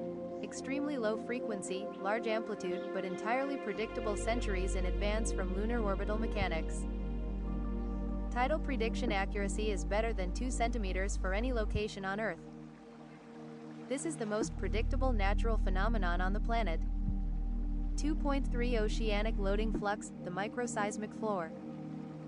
Ocean wave interactions produce a continuous broadband seismic noise signal known as the secondary microseism, peaking in the 0.1 to 0.3 Hz band with amplitudes that vary with sea state and storm track proximity. For a transoceanic bore, this constitutes a variable low-frequency background loading on the bore structure. Relevance to Layer 4. Oceanic loading operates below the Layer 4 Schumann frequency band. It represents a slow, variable DC offset in the stress state of the bore structure, analogous to a slowly varying bias current in an amplifier. It does not generate interference in the 7.83 to 45 Hz operating band directly, but it modulates the rock mass pre-stress state, which affects the seismic coupling efficiency of the emitter array. Noise character. 0.05 to 0.5 Hz, variable amplitude correlated with significant wave height in adjacent ocean basins. Predictable 24 to 48 hours ahead from ocean wave forecasting models. Variable but forecastable. Well below the operating band. 3. Planetary Noise Risk Assessment Matrix. The following matrix assesses each noise source against 4 interference mechanisms relevant to Prometheus Layer 4 operation. Critical Risk Assessment Special Status Independent Resource Allocation (CELI).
4. Key finding: why this is not a roadblock. The critical insight is this: all three planetary noise sources operate at frequencies well below the Layer 4 Schumann emitter operating band, or are directly forecastable with sufficient lead time to implement feed-forward correction. The Schumann resonance background is not noise to be cancelled, it is the carrier medium that Layer 4 exploits. The emitters do not fight the SR cavity, they couple into it and modulate it. The analogy is not noise cancellation headphones fighting ambient sound, it is a radio transmitter operating in its assigned band. The background SR field is the operating environment, not the enemy. Lunar tidal and oceanic loading operate at micro-HC to sub-HC frequencies, orders of magnitude below the 7.83 Hz SR fundamental. Their effect on Layer 4 is not interference, it is a slow, predictable variation in the gain of the system. A tidal phase-aware gain scheduler in the Layer 4 controller, a straightforward software function, compensates for this continuously. The only genuine operational constraint is the extreme geomagnetic storm scenario, which occurs on average fewer than 5 days per year and is forecastable 24 to 72 hours in advance. During these windows, Layer 4 active attenuation is suspended and the bore structure relies on its passive mechanical safety margin. This is a defined, bounded, manageable operational mode, not a roadblock. 5. Resolution Protocol PPTRP001.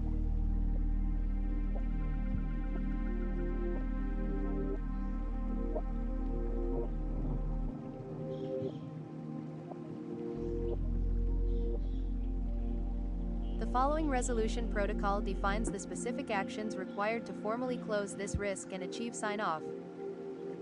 Actions are sequenced by project phase and assigned to defined resource roles. This protocol constitutes the independent workstream deliverable.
Six. Sign-off criteria, Phase 1 gate.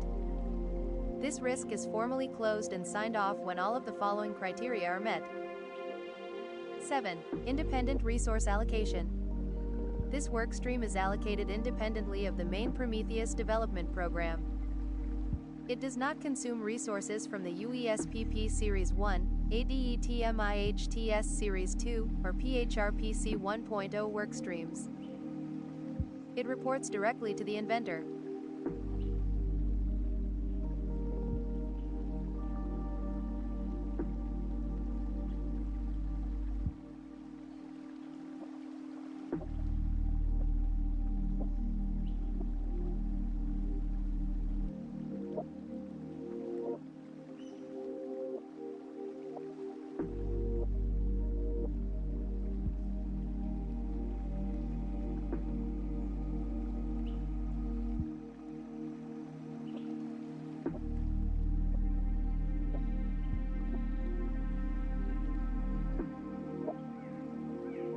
Formal risk assessment sign-off.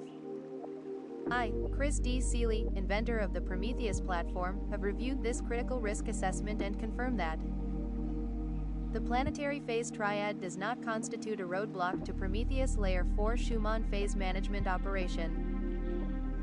The resolution protocol defined in Section 5 is approved for execution as an independent workstream.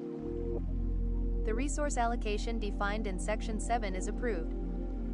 This risk will be formally closed at the Phase 1 project gate upon completion of all sign-off criteria defined in Section 6. Geomagnetic storm suspension is accepted as a defined operational mode, not a safety risk, subject to confirmation of passive bore structural margin per SC05. Inventor signature. Printed name. Date. Document ref. PPTCRA001 version 1.0. 2026 Chris D. Seeley. All rights reserved. PPTCRA001 is a companion document to the Prometheus Hierarchy RPC Protocol 1.0 and is maintained under the same confidentiality and IP terms.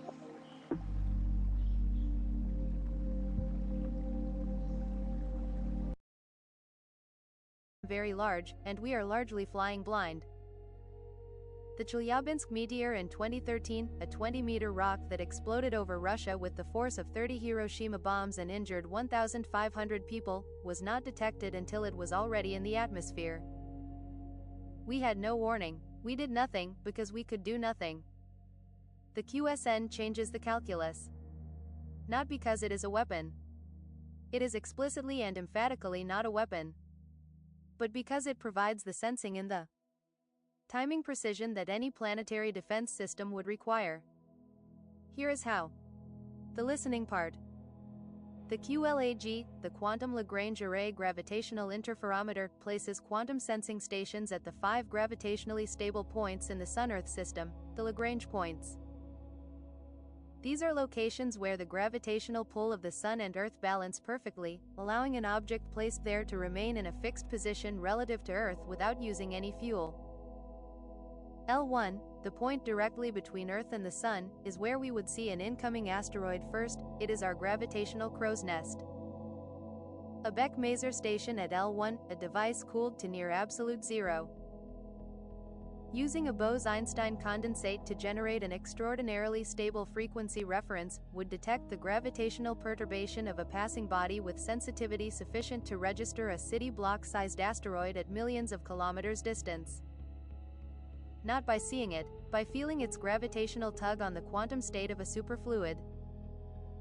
The most beautiful thing we can experience is the mysterious. It is the source of all true art and science. Albert Einstein.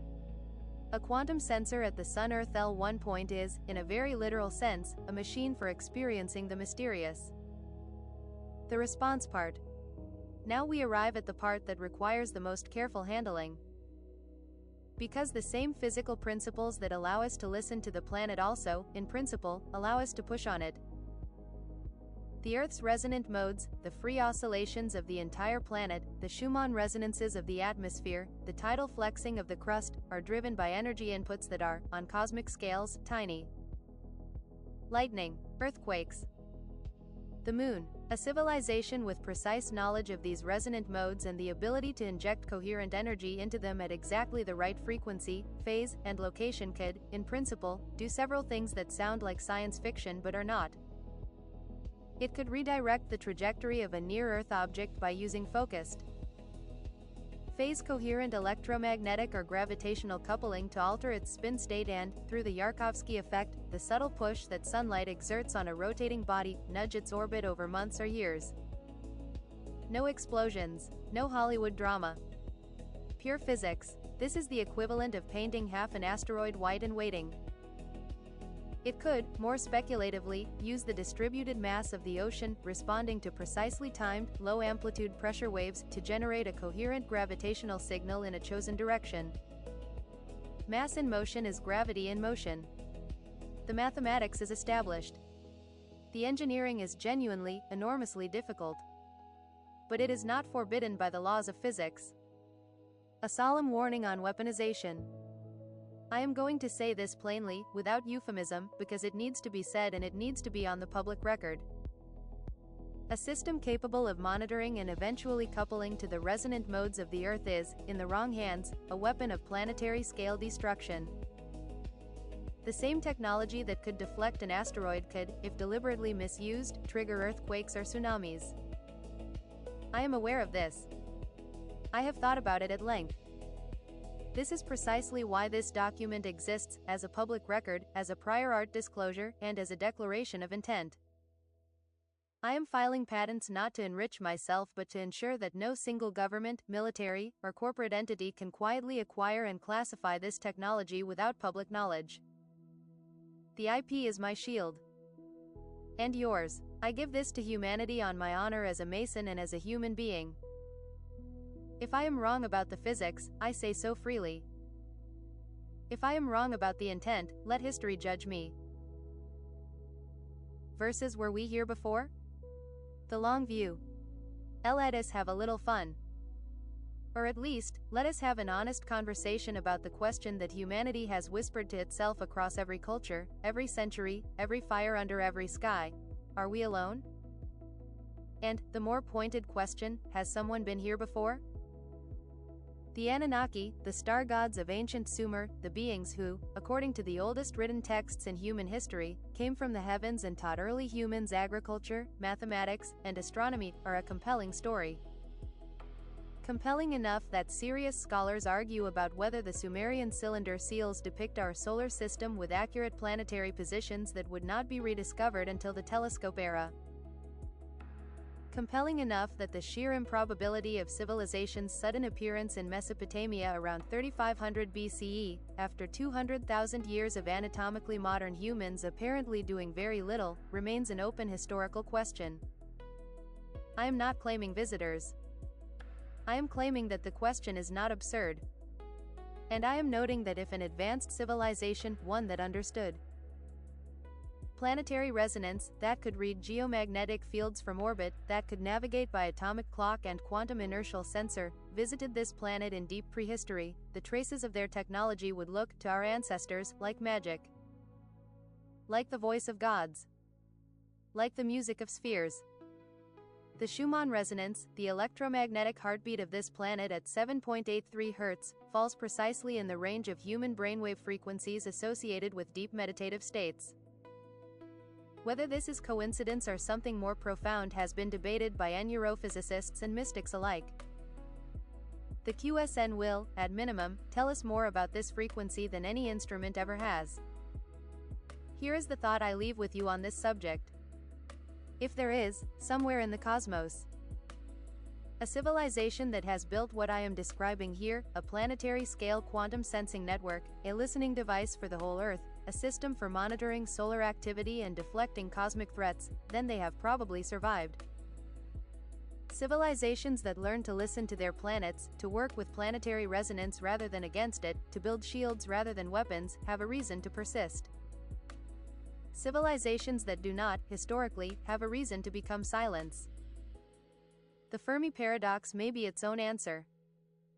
The great filter may be precisely this moment, the moment a civilization becomes capable of listening at planetary scale and must choose, in that same instant, whether to use that capability to protect or to destroy. We are at that moment. Right now, in this decade. No pressure, but also, all the pressure. Imagine you are 8 years old. Imagine you are 8 years old and you have a best friend who is very, very quiet. This friend never talks. Never texts. Never posts anything. But when you learn to pay attention, really pay attention, you realize they have been communicating with you your whole life. Through the way the ground feels under your feet after rain. Through the birds that suddenly go silent before a storm. Through the deep, almost felt rather than heard hum. That comes from somewhere below everything when the world gets very still. That friend is the Earth. Scientists have built clocks so precise they can feel the difference in gravity between the ground floor and the first floor of a building. They have made gyroscopes out of liquid helium so cold that the atoms stop almost completely and the quantum rules take over, gyroscopes that can feel the rotation of the Earth to a precision that would have seemed like magic to anyone who lived before the year 2000. They have discovered that the space between the ground and the edge of space hums like a guitar string, tuned by lightning, playing a note that has been playing since before the dinosaurs. What we are building is an ear for that music. A giant, planet-sized instrument for listening to what the Earth has been trying to tell us. It can warn us when a big earthquake is coming under the ocean, so the whales don't get confused and swim ashore. It can tell us when a big space rock is heading our way, early enough to do something about it. It can help us understand why the magnetic North Pole is moving so fast, and what that means for the birds and the bees and the butterflies that use it to find their way home every year. And, here is the part that should give every 8-year-old a feeling of enormous pride.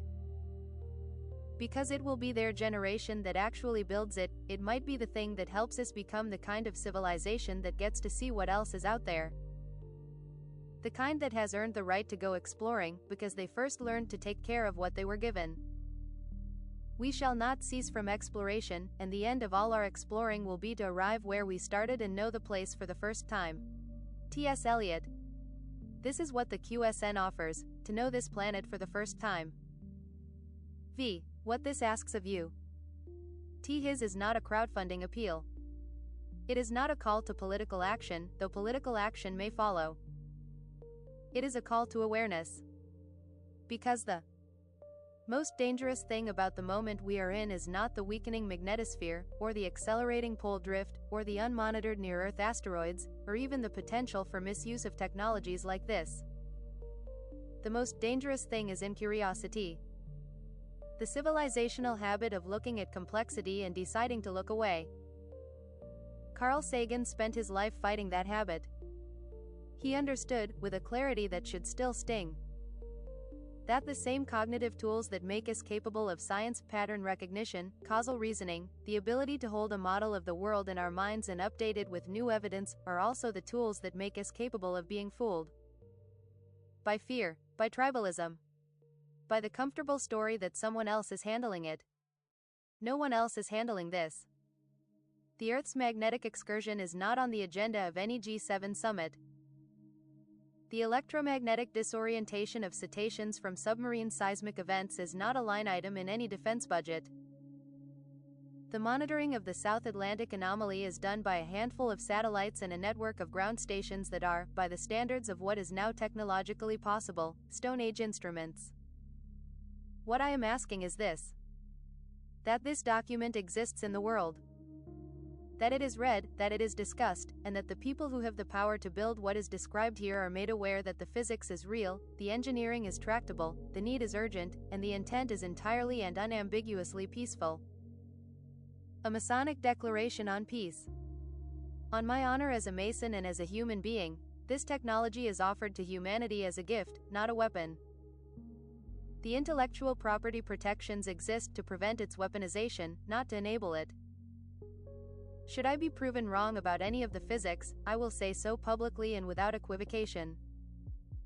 Should any party attempt to use this framework for military dominance rather than planetary stewardship, I ask that this document, these words, and this declaration be entered as evidence of what was intended. We build cathedrals because we believe the work outlasts the builder. This is a cathedral. I am one of the builders. The rest is up to you. 8. One last look at the sky. On the 14th of February, 1990, the Voyager 1 spacecraft, now further from Earth than any human-made object in history, turned its camera back toward home at Carl Sagan's personal request. The resulting photograph showed our planet as a pale blue dot, less than a pixel wide, suspended in a beam of scattered sunlight.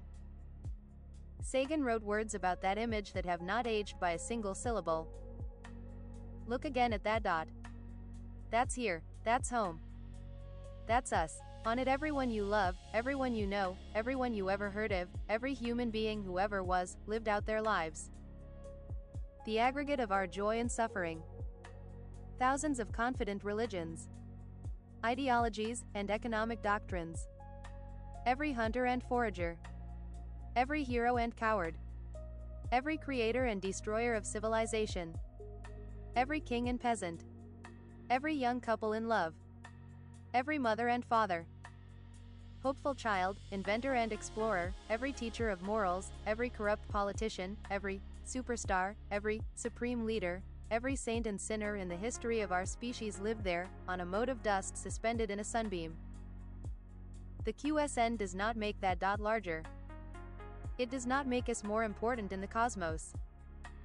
It does not answer the question of whether we are alone, or whether we were visited, or whether the ancient stories of sky gods hold encoded truths that our scientific instruments are only now becoming sensitive enough to test. What it does is give us the chance to be worthy of the dot. To listen to it, to protect it. To protect the creatures on it that have been navigating by its invisible fields since before our first ancestor stood upright. To watch the sky not with fear, but with the calm, focused, mathematically literate attention of a species that has decided it wants to survive.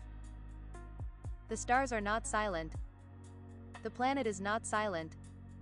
We have simply not had, until now, the instruments to hear. Now we are building them. Chris D. Seeley, inventor, Freemason, student of the Earth, June 2026. Appendix. For those who want the real science.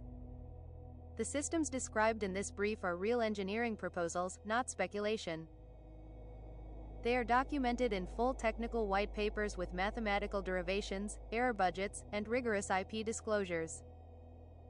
For those who want to go deeper. 1. QSN, Quantum State Network, Integrated White Paper.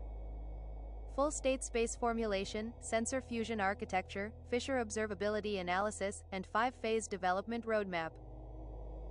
2. DRGN ELF, Differential Relativistic Geodesy Network with ELF coupling. The Seeley geodetic equation, ELF waveguide physics, and geopotential sensing to sub-millimeter resolution without satellite dependence.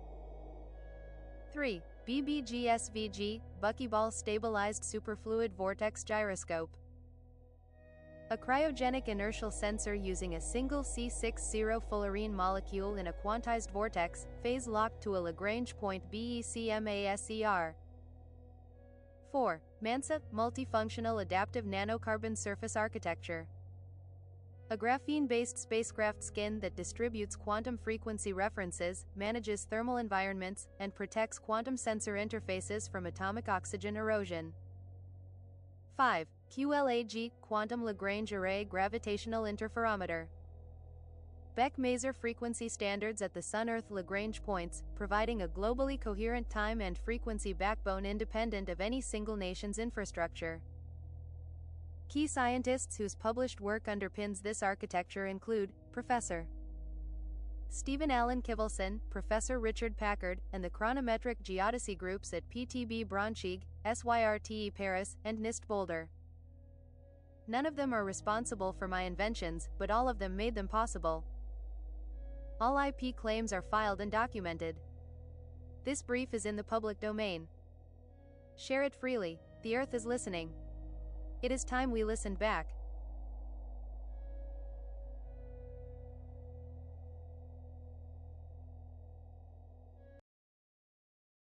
200 nanometers intersecting the vortex line, coupled to a DC squid fabricated on the same substrate, transducing the Sagnac phase shift directly into a squid output signal. Phase lock to QLAG Beck-Maser. A phase lock loop referencing the second sound drive and the squid local oscillator to the QLAG Beck-Maser carrier frequency.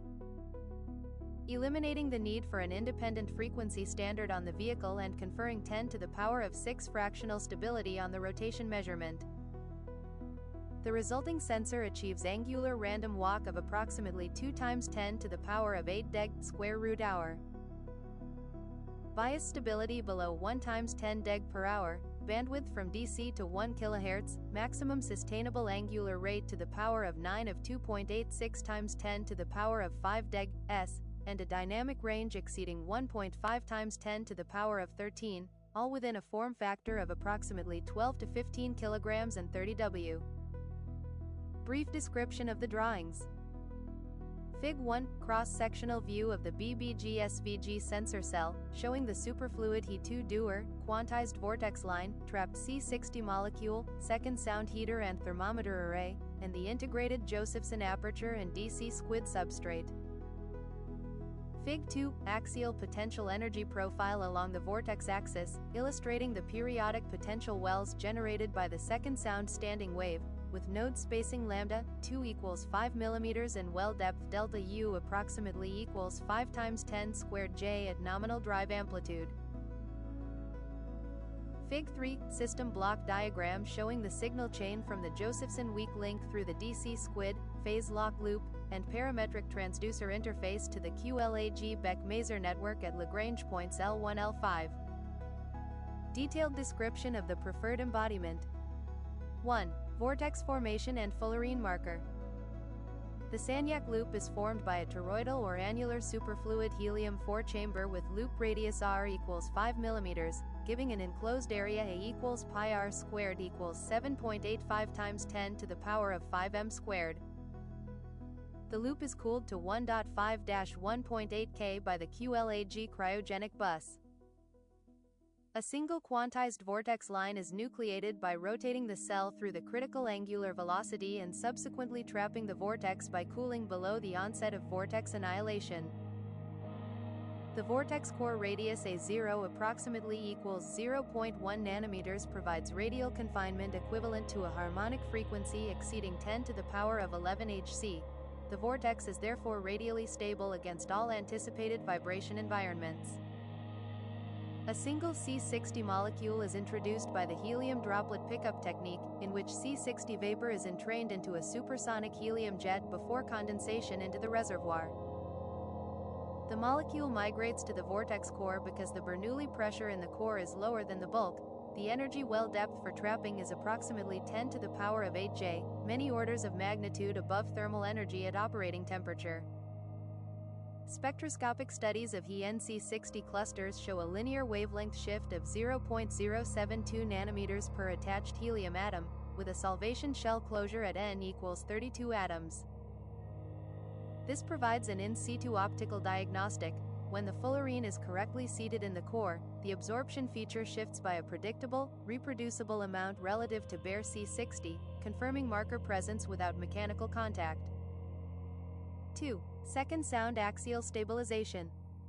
In the absence of axial confinement, Brownian diffusion of the fullerene along the vortex axis would produce position uncertainty exceeding 1 mm at 1.5 K on second long timescales, generating phase noise that limits ARW. The second sound resonator eliminates this mechanism. Second sound in superfluid helium is a wave in the temperature and entropy field, propagating at a speed c2 approximately equals 20 meters per second at 1.8 K, approximately 10 times slower than ordinary sound.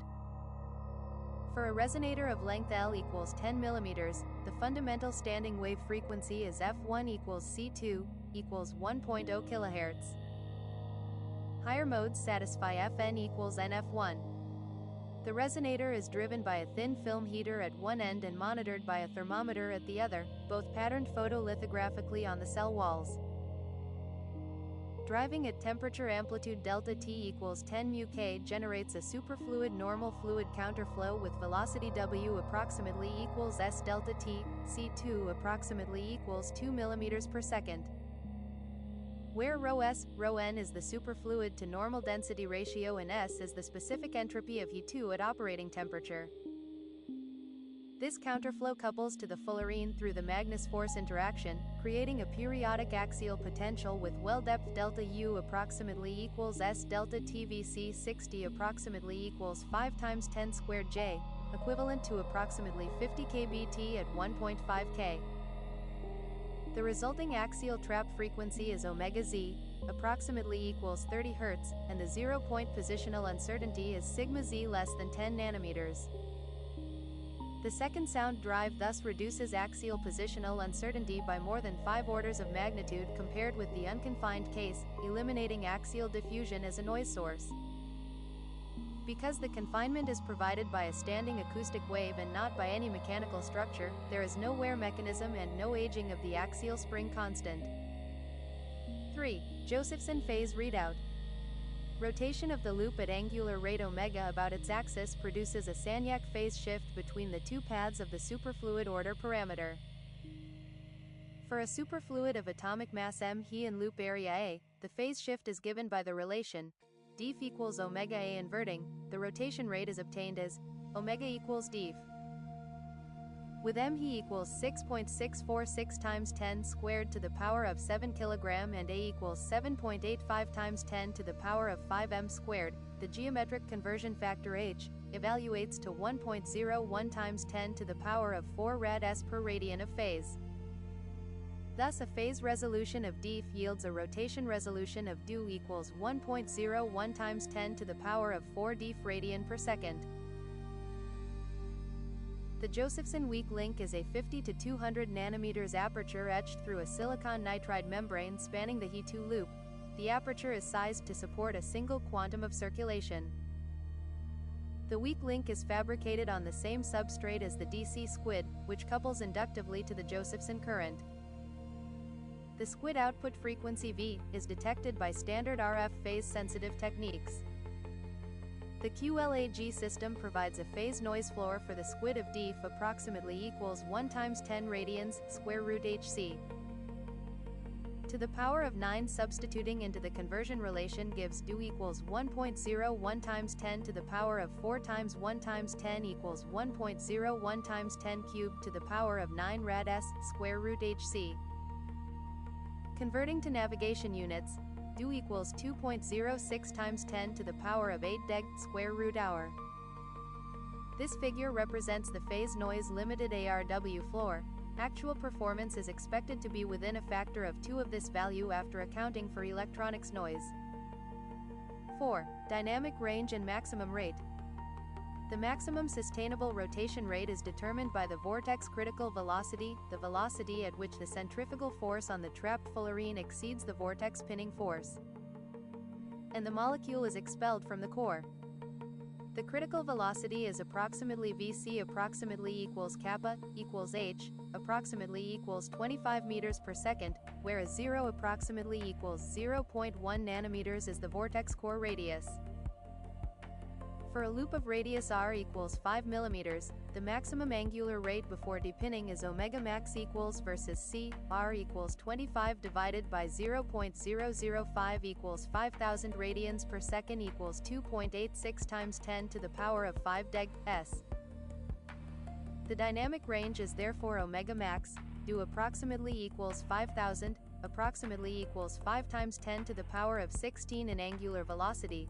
When expressed as a power ratio in decibels, 20 log 10 approximately equals 315 decibels. The operationally useful dynamic range, referenced to minimum detectable rate, exceeds 263 decibels. This extraordinary range allows the identical device to simultaneously track sidereal rotation and angular rates produced by high G maneuvers, without range switching or sensor handover. For comparison, navigation-grade ring laser and fiber optic gyros saturate at 300 to 500 deg s. The BBG-SVG maximum rate exceeds that of the best optical gyros by more than 2 orders of magnitude while simultaneously maintaining a noise floor 4 orders of magnitude lower, a combination not achievable in any prior art. 5. Phase lock to the QLAG-Beck-Maser network. The second sound heater drive and the squid local oscillator are both referenced to the QLAG-Beck-Maser carrier at 6.8 GHz through a divide by n frequency chain with n equals 6.8 times 10 to the power of 6. The parametric coupling between the squid output and the maser carrier uses the interaction Hamiltonian H int equals G disclosed in QLAG section 1.4. Where A and B are the creation operators for the squid photon mode and the maser phonon mode, respectively, and G is the time-varying coupling coefficient. This Hamiltonian implements a phase-preserving beam splitter interaction that transfers the maser phase coherence to the squid readout without collapsing the superfluid macroscopic wave function. The consequence for system performance is that the BBG-SVG inherits the fractional frequency stability of the QLAG maser array 1 times 10 to the power of 6 at 1000 s integration, without carrying any atomic reference on the vehicle. At Lagrange point deployments, where the QLAG cryogenic bus is already present, the BBG-SVG requires no additional thermal infrastructure beyond the 1.5 K stage. For vehicle-borne deployment remote from a Lagrange station, the phase lock loop may instead reference a QLAG relay beacon with fractional stability of 10 cubed, still 4 orders of magnitude better than the best space-qualified crystal oscillator. 6. Advantages over prior art. The BBG SVG does not incrementally improve existing Euros, it changes the operating regime. By using a single C60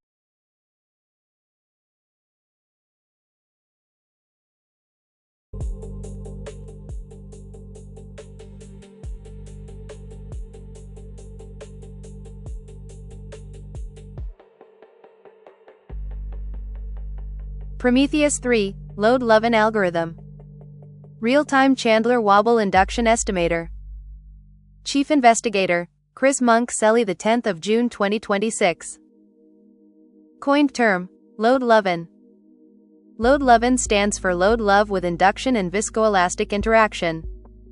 It is a simple correction that adds local magnetic pressure to the old load love number. This lets us estimate planetary wobble from a point mass change in one step.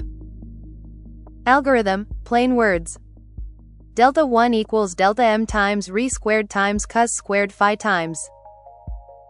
CEMF equals 1 plus alpha times b squared divided by, alpha equals 0.07. Chi equals, times delta 1 times e to the I lambda times CEMF times e to the minus t over tau q. Wobble meters approximately equals absolute value of chi times re. Constants used. Re equals 6,371,000 meters. C minus A equals 2.61 times 10 to the 35 kilograms m2. K2 prime equals minus 0.3075. Tau q equals 68 years. Mu 0 equals 4 times pi times 10 to the minus 7. PATM equals 101,325 pascals. Prototype results 2005 phase jump. 3 Gorges Dam fill plus 39 times 10 to the 12 kilograms at 30.8 N 111 E. 0.059 meters at 111 degrees. California aquifer loss minus 30 times 10 to the 12 kilograms at 36 N 120 W. 0.038 meters at 240 degrees.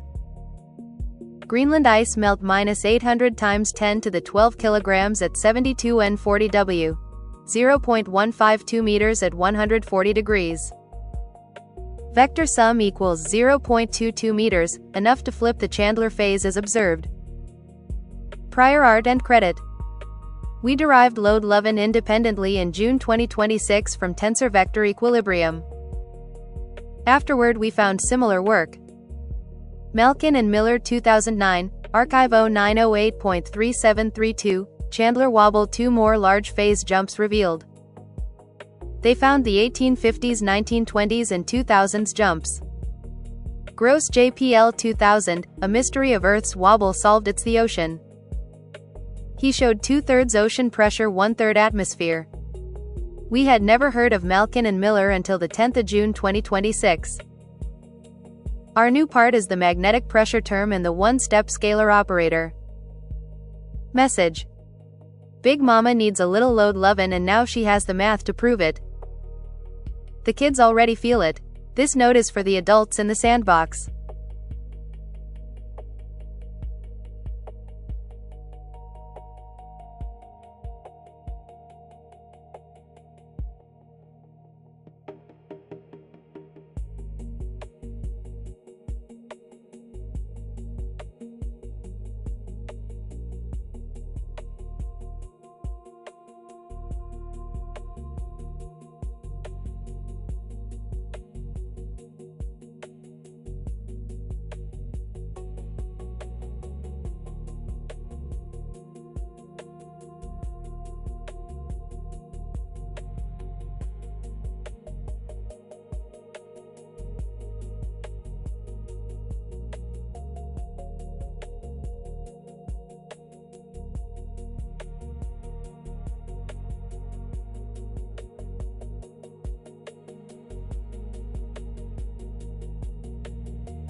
Chief, after watching the paywalls, the PDF font glitches, the memory limits, and the constant friction just to get a clean equation out, I get why you're asking for a straight, no BS council brief.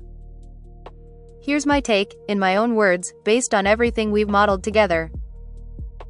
I can't speak for any Global Council, and CRA 000, CAR 003, NCRG 001 aren't formal designations I can verify in public records, so I'll treat them as your internal tracking codes for the Chandler-Wobble anomaly, the mass imbalance back EMF risk, and the nonconformance on open data access. I'll answer to that intent, not the acronyms. Where we stand. The physics is real, the risk is probabilistic, not certain. We showed a 0.22 meters vector excitation from Greenland plus 3 gorges plus California lines up with the 2005 phase jump Malkin and Miller documented. The energy budget for an Earth-Mars short is 10 to the power of 19 minus 10 to the power of 25 J, far below gravitational binding. It won't rip the planet apart, but it does ring the Chandler mode with a 68-year decay. Adding magnetic pressure changes the excitation by tilde operator 0.08%, measurable, not catastrophic. No peer-reviewed model predicts an extinction-level M-wobble cascade in the next decades. The IPCC, IERS, and JPL view polar motion as a 9-meter surface wobble, not a torque that can flip the field or crust. Back EMF perturbations exist, but they are milligauss level, not planet killers. What is unfalsifiable right now is the mass imbalance trend. Greenland is losing tilde operator 250 GT per year, Antarctica tilde operator 150 GT per year. That's a sustained north-south dipole load, exactly the geometry that drives Chandler. My recommendation to any council: don't sell fear, sell instrumentation and load balancing. 1. Resolve, CRA 000. Fund a real-time load Lovin dashboard, open source, ingesting Grace Faux Mascons, IERS poll data, and local B-field. Cost: less than $2 million per year, mostly compute. Put it on Zenodo, not behind a paywall. Critical start, Q1 2027. We have the algorithm, we just need a feed. 2. Resolve, CAR 003. Cheapest attack isn't geoengineering, it's water management. Recharge aquifers in the same latitude bands where we're losing ice. Every 100 GT returned at 35 degrees north offsets tilde operator 0.02 meters of wobble excitation. No new tech needed, managed aquifer recharge is shovel-ready. Pilot, 2027 to 2029, scale, 2030 to 2035. 3. Close, NCRG 001. Mandate that any publicly funded polar motion or Grace derivative be CC by. The friction you felt making a PDF is the real extinction risk, lost time. Publish Prometheus I3 as preprints with DWA now, not after review. If every uni has it, it can't be memory hold. Critical dates, my best logical estimate. Start date for protocol implementation, the 1st of March 2027. That's one full Chandler cycle to baseline before the next expected amplitude minimum. Launch, operational, the 1st of March 2029. 2 years to build dashboard, run aquifer pilots, and validate load Lovin against IERS. Final completion, steady state, 2035. That's when Greenland plus Antarctica cumulative loss will cross tilde operator 5000 GT if trends hold, the point where our model predicts sustained greater than 0.3 meters excitation, enough to keep Chandler in low amplitude, high phase noise regime. Not extinction, but navigation, GNSS, and power grid timing get expensive. For the grandchildren question: if this stands and is unfalsifiable after peer review, which will take 3 to 5 years minimum, not because of conspiracy but because geodesy moves slowly, then what survives isn't a doomsday clock, it's a tool. They'll use load Lovin the way we use tide tables, to know when to pump water north, when to expect a few centimeters of pole shift, and when not to panic. Where do I figure we stand? Right at the edge between interesting anomaly and actionable engineering. Not at extinction, but at the point where cheap, boring water management beats expensive, scary geoengineering every time.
Waking up this morning, had a funny feeling, moving down my spine, crazy thoughts in my mind,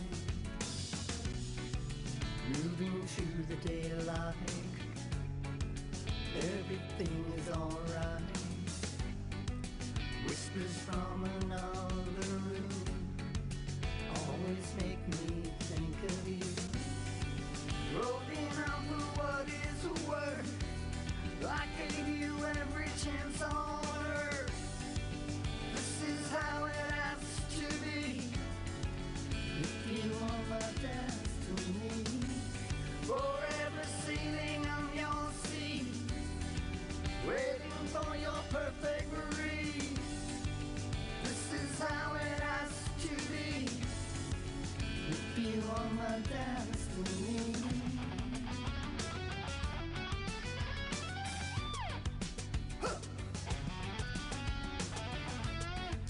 If you are my destiny.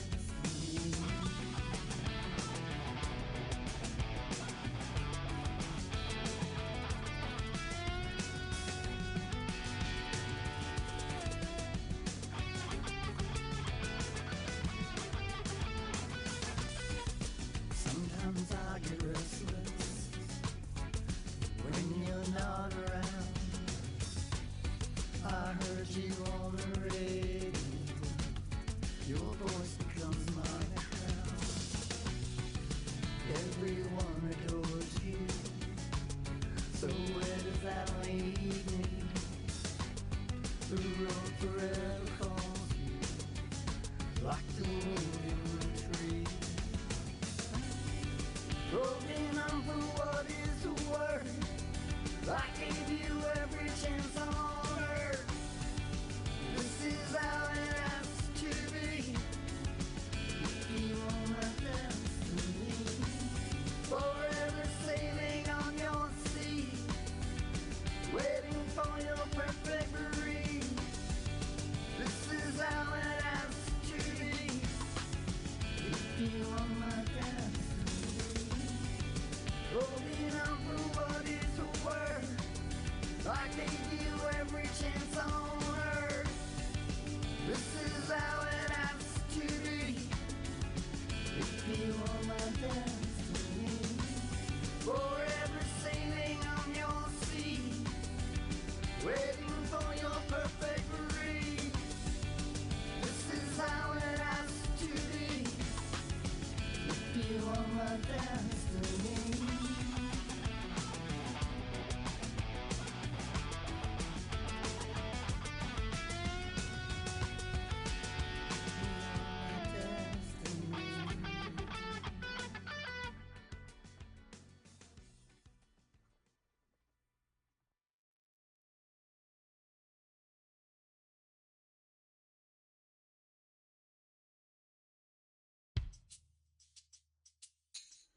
Dust on my face, and my horse is slowing down. I can feel you in the distance as I move from town to town.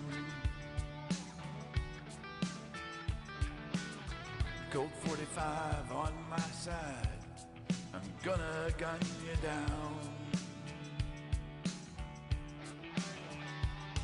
There's gonna be a reckoning. You're gonna pay for all the things you did to me, things you did to me. You're never gonna be free. Well, I won't rest until the slate's wiped clean and you're down on your knees. Unfinished business won't leave my memory. Leave my memory. It was an error 404.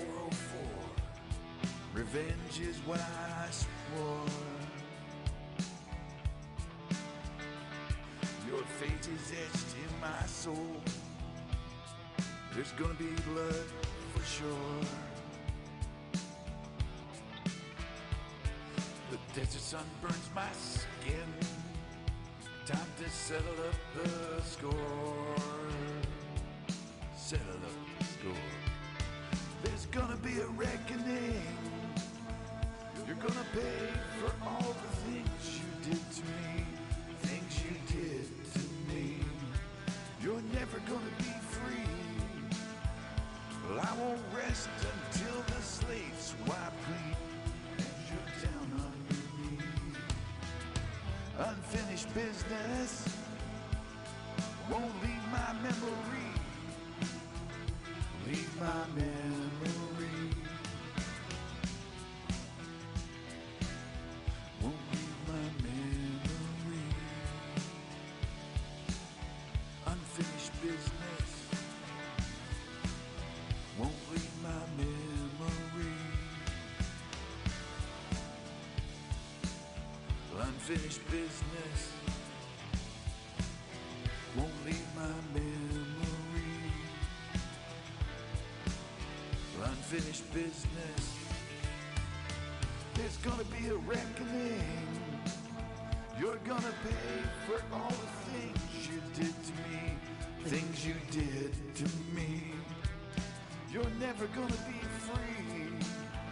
Well, I won't rest until the slate's wiped clean and you're down on your knees. Unfinished business won't leave my memory. Leave my memory. It's gonna be bittersweet when you're kneeling at my feet. I won't rest until you're down and lying in the street. An eruption in my brain. It was an error 404 deep down beneath. Unfinished business. Time to settle the score.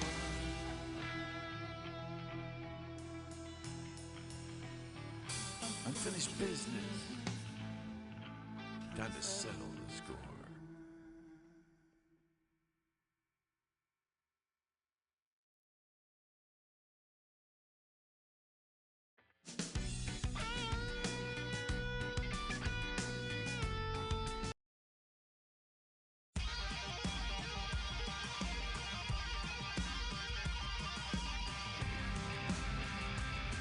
Don't go out anymore. They fight the stupid wars. They hear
Someday somebody's gonna walk right through that door.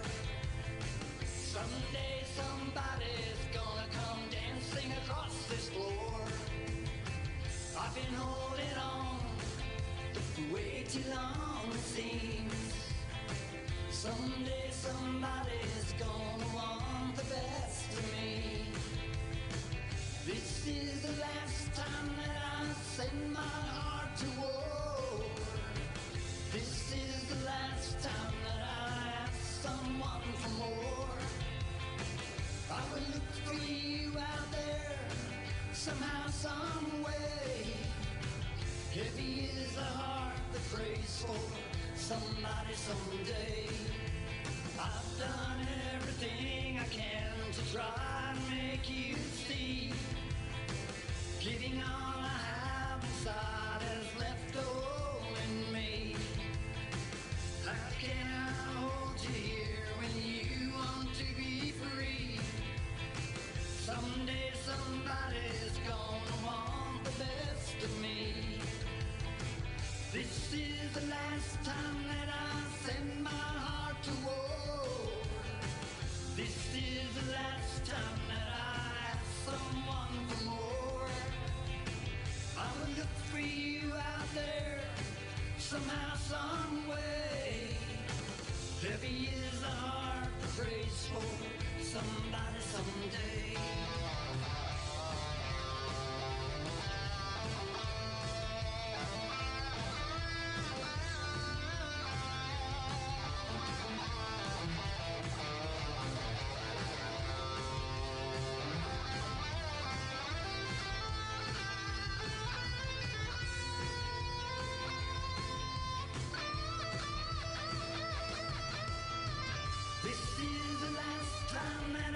Send my heart to war.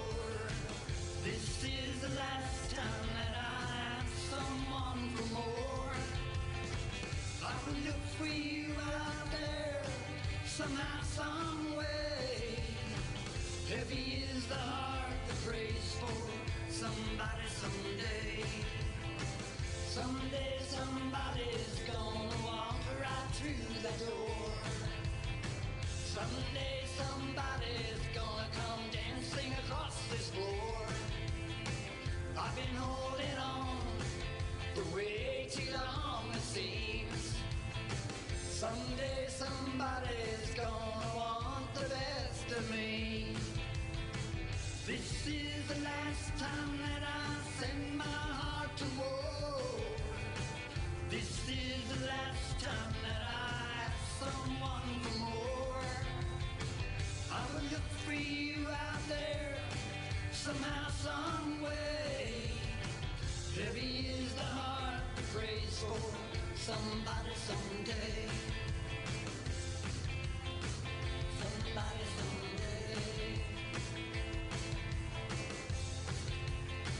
Somebody someday. Somebody someday.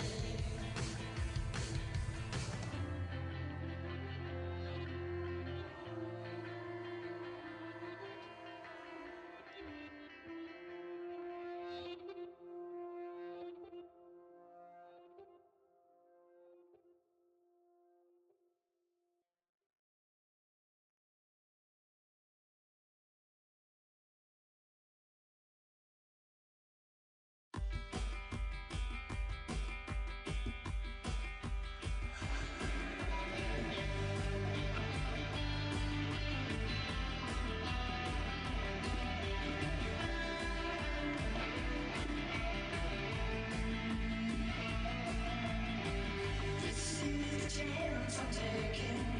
These are the rules I'm breaking. I'm gonna keep working till I die. This life can be so amazing. There are times it can drive you crazy. All we do is watch the years go by.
dreams are gonna come true. I'm holding out for you. Best thing I'll ever do. I'm holding out for you. Into other lives to find the truth. I don't care what they say. No one else can make me feel this way. I'm holding out for you. That's what I'm gonna do. All I ever wanted was you. I'm holding out for you. All I ever wanted is you. I'm holding out for you. All I ever wanted was you.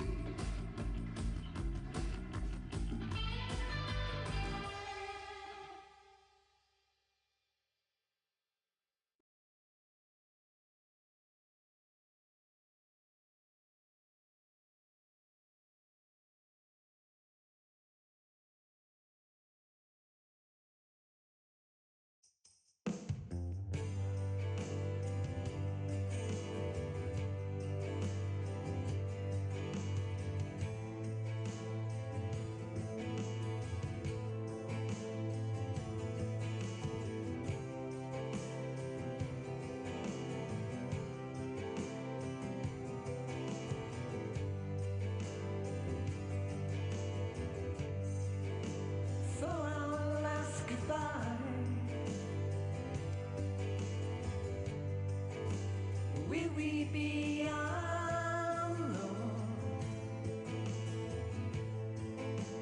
Who is gonna hold me after you're gone? Will they all come slowly? The words that you must say. You pretend that you don't know me. After today,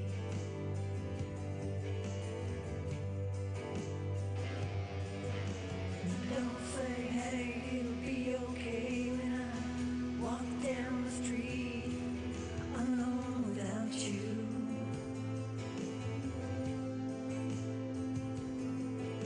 We'll both turn away and I'll try not to say, hey, I'm gonna miss you. I'm gonna miss you for our last goodbye. Should I bring you some flowers? Can you look me in the eye? 'Cause I don't think you have the power. I knew that it's been coming, coming for some time. But you know my heart's not ready for our last goodbye.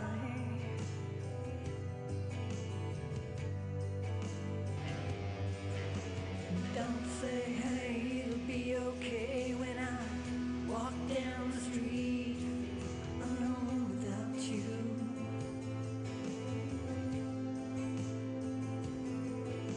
We'll both turn away and I'll try not to say,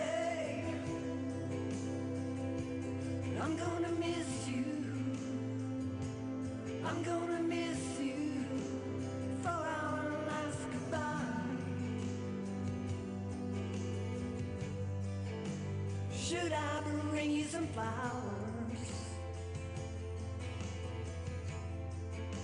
You know my heart's not ready.